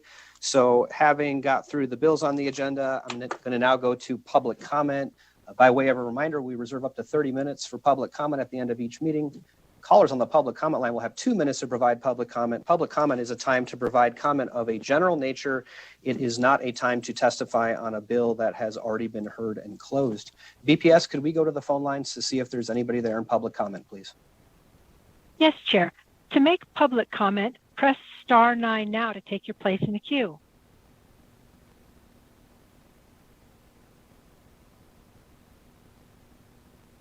And we will go to the caller with the last 3 digits of 037. Please slowly state and spell your name for the record. We will have 2 minutes and you may begin. Tanya Brown, TONJABROWN, advocate for the inmates and the innocent.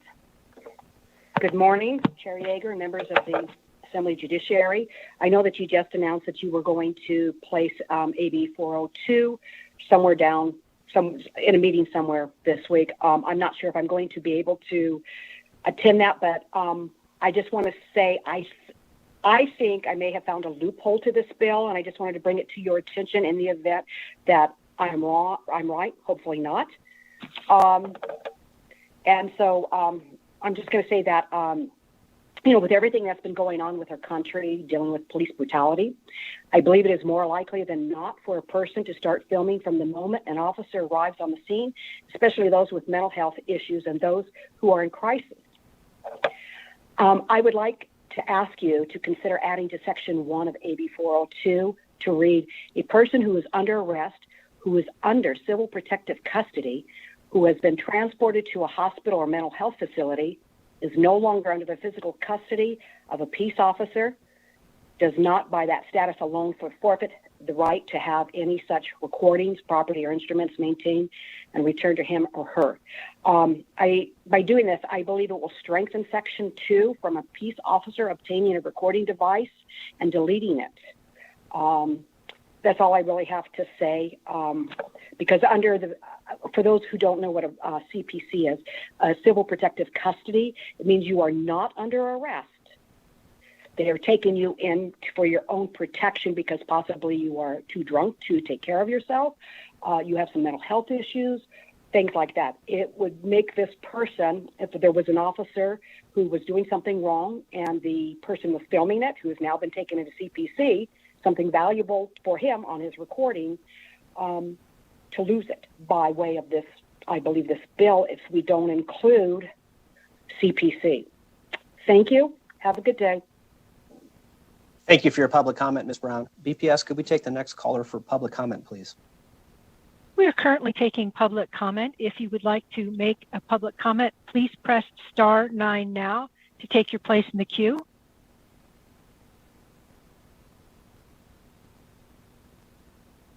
Chair, the public line is open and working. There are no more callers wishing to make public comment. Thank you, BPS. I appreciate your hard work as always in helping us get through the phone lines. I will close public comment. Anything else from members of the committee this morning? Thank you, committee. It was an interesting morning. We went from secure transactions to cannabis DUIs, and as always, appreciate your attention. As far as the next, as far as the rest of the week, we have an agenda tomorrow morning at 8 o'clock. We have 3 bills on that agenda, and we might add the 4th one that we didn't hear today. We'll see. I do expect we're going to have committees meetings every day this week at 8 o'clock. We're just working on building out those agendas, so you should see the rest of the agendas here pretty soon. And again, thank you, committee. With all of this behind us, I will see you back here in this committee at 8 a.m. tomorrow morning. Have a wonderful day. This meeting is adjourned.